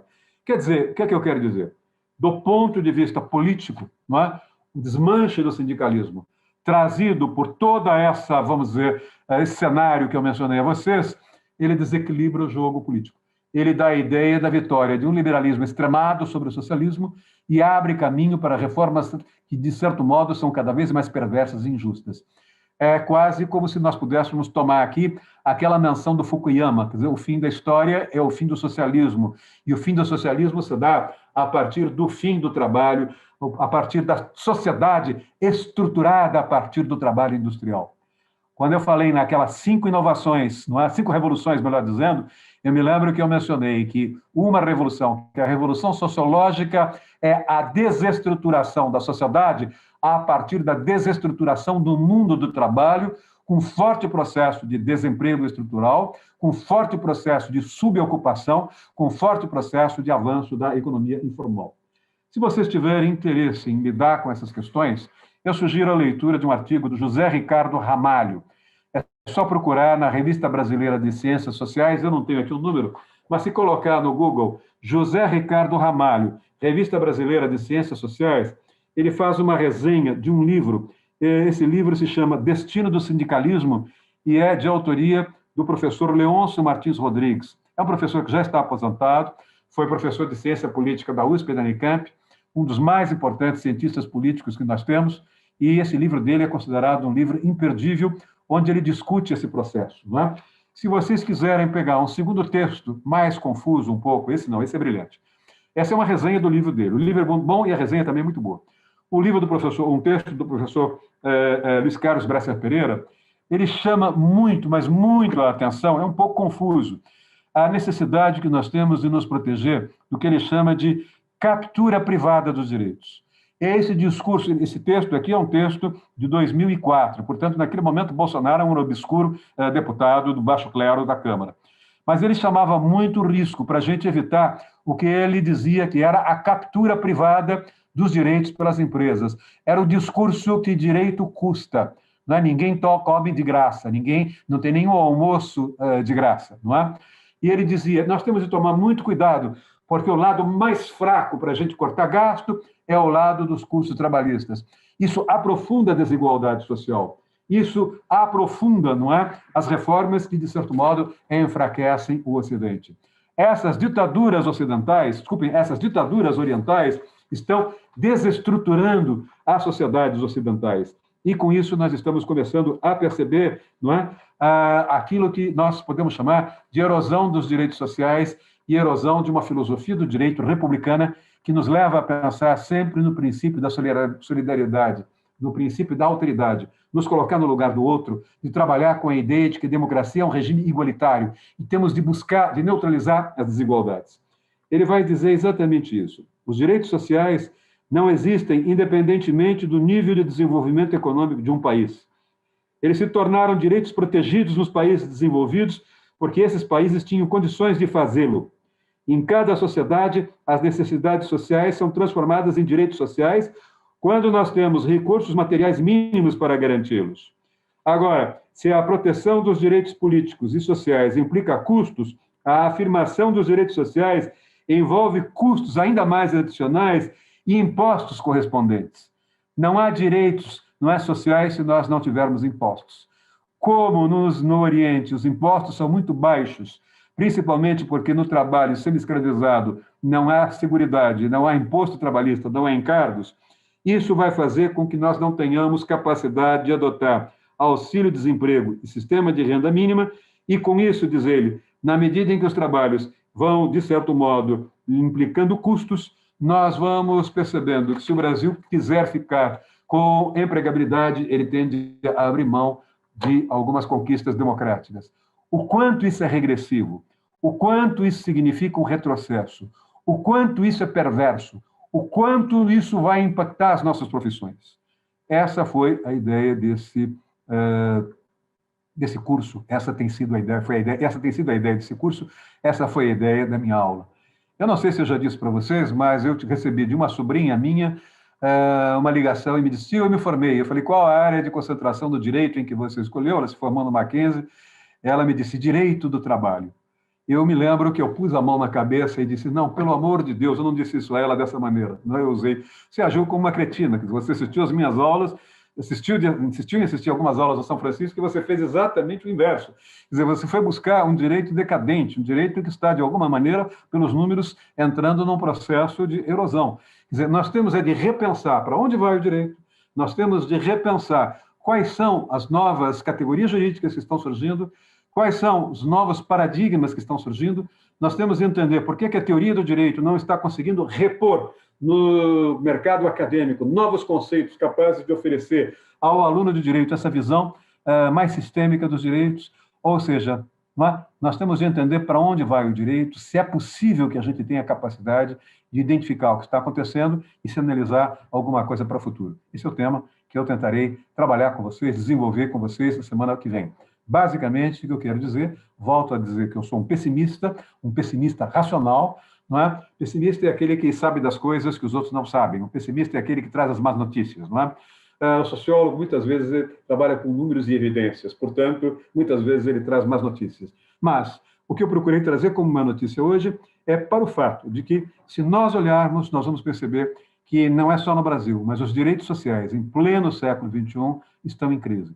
A própria ideia de democracia em alguns países, como Polônia, como Brasil, como Venezuela, como Hungria, também a democracia também está em crise, e parte dessa crise tem razões de corrupção, razões ideológicas, mas não podemos descartar que o cenário econômico está acelerando essas crises.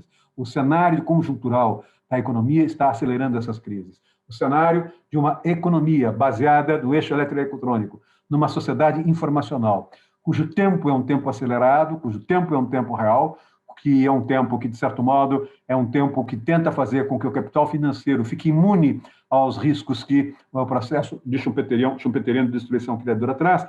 Tudo isso, de certo modo, nos leva a um momento de grande turbulência. Não é?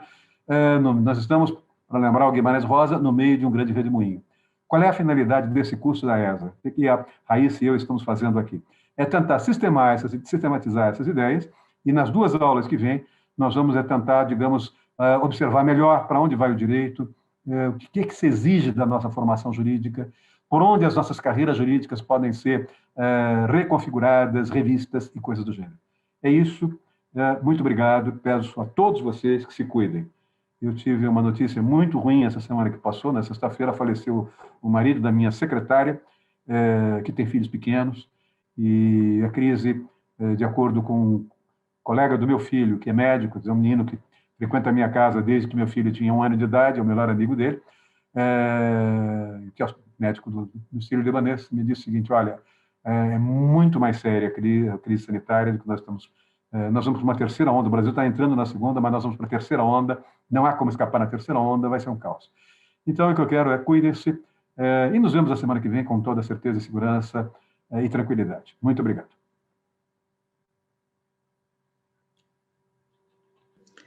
Obrigada, professor. Eu queria agradecer em nome de todos os alunos pela aula maravilhosa, brilhante de hoje, como sempre, mas a de hoje foi de especial relevância para mim, que tem muito interesse nessa questão da regulação internacional, né, como os órgãos internacionais, especialmente esses da economia internacional, conseguem, né, de certa forma, alterar, né, paulatinamente as nossas regulações internas, e para mim realmente foi muito esclarecedor. E também... A minha câmera sumiu, eu não vejo vocês. Mas nós conseguimos vê-lo, professor. Ótimo, maravilha. E, além disso, eu quero lembrar que eu coloquei hoje cedo um texto que o professor passou, né, sobre Bolsonaro e a banalidade do mal, que foi publicado recentemente no Estado da Arte por ele. E também o nosso coordenador acadêmico, Eric, acho que ele está aqui presente hoje, se ele quiser abrir um pouquinho a câmera, ele também já localizou os 2 textos referenciados pelo professor hoje, do professor José Ricardo Ramalho, e também do professor Bresser Pereira, que eu também já vou tomar a liberdade de acrescentar lá no Google Class para a gente, tá? E agradecer ao Eric, que já até me mandou os textos por WhatsApp. E todo mundo aqui também manifestando os parabéns pela aula, professor aqui no chat, e gratidão pelas explicações, tá bom? É isso, então a gente se vê semana que vem, e quando o professor disponibilizar os slides, eu também vou atualizando pelo Google Class. Muito obrigada. Obrigado, Raíssa. Obrigado, Érico. Obrigado a todos. Tchau, tchau. Até a semana que vem. Até a semana que vem. Ah, voltamos. Voltou, professor? Voltou. Eu não sei o que aconteceu. Hoje está meio maluquinho isso aqui. Tchau, Raíssa. Tchau, professor. Até a semana que vem.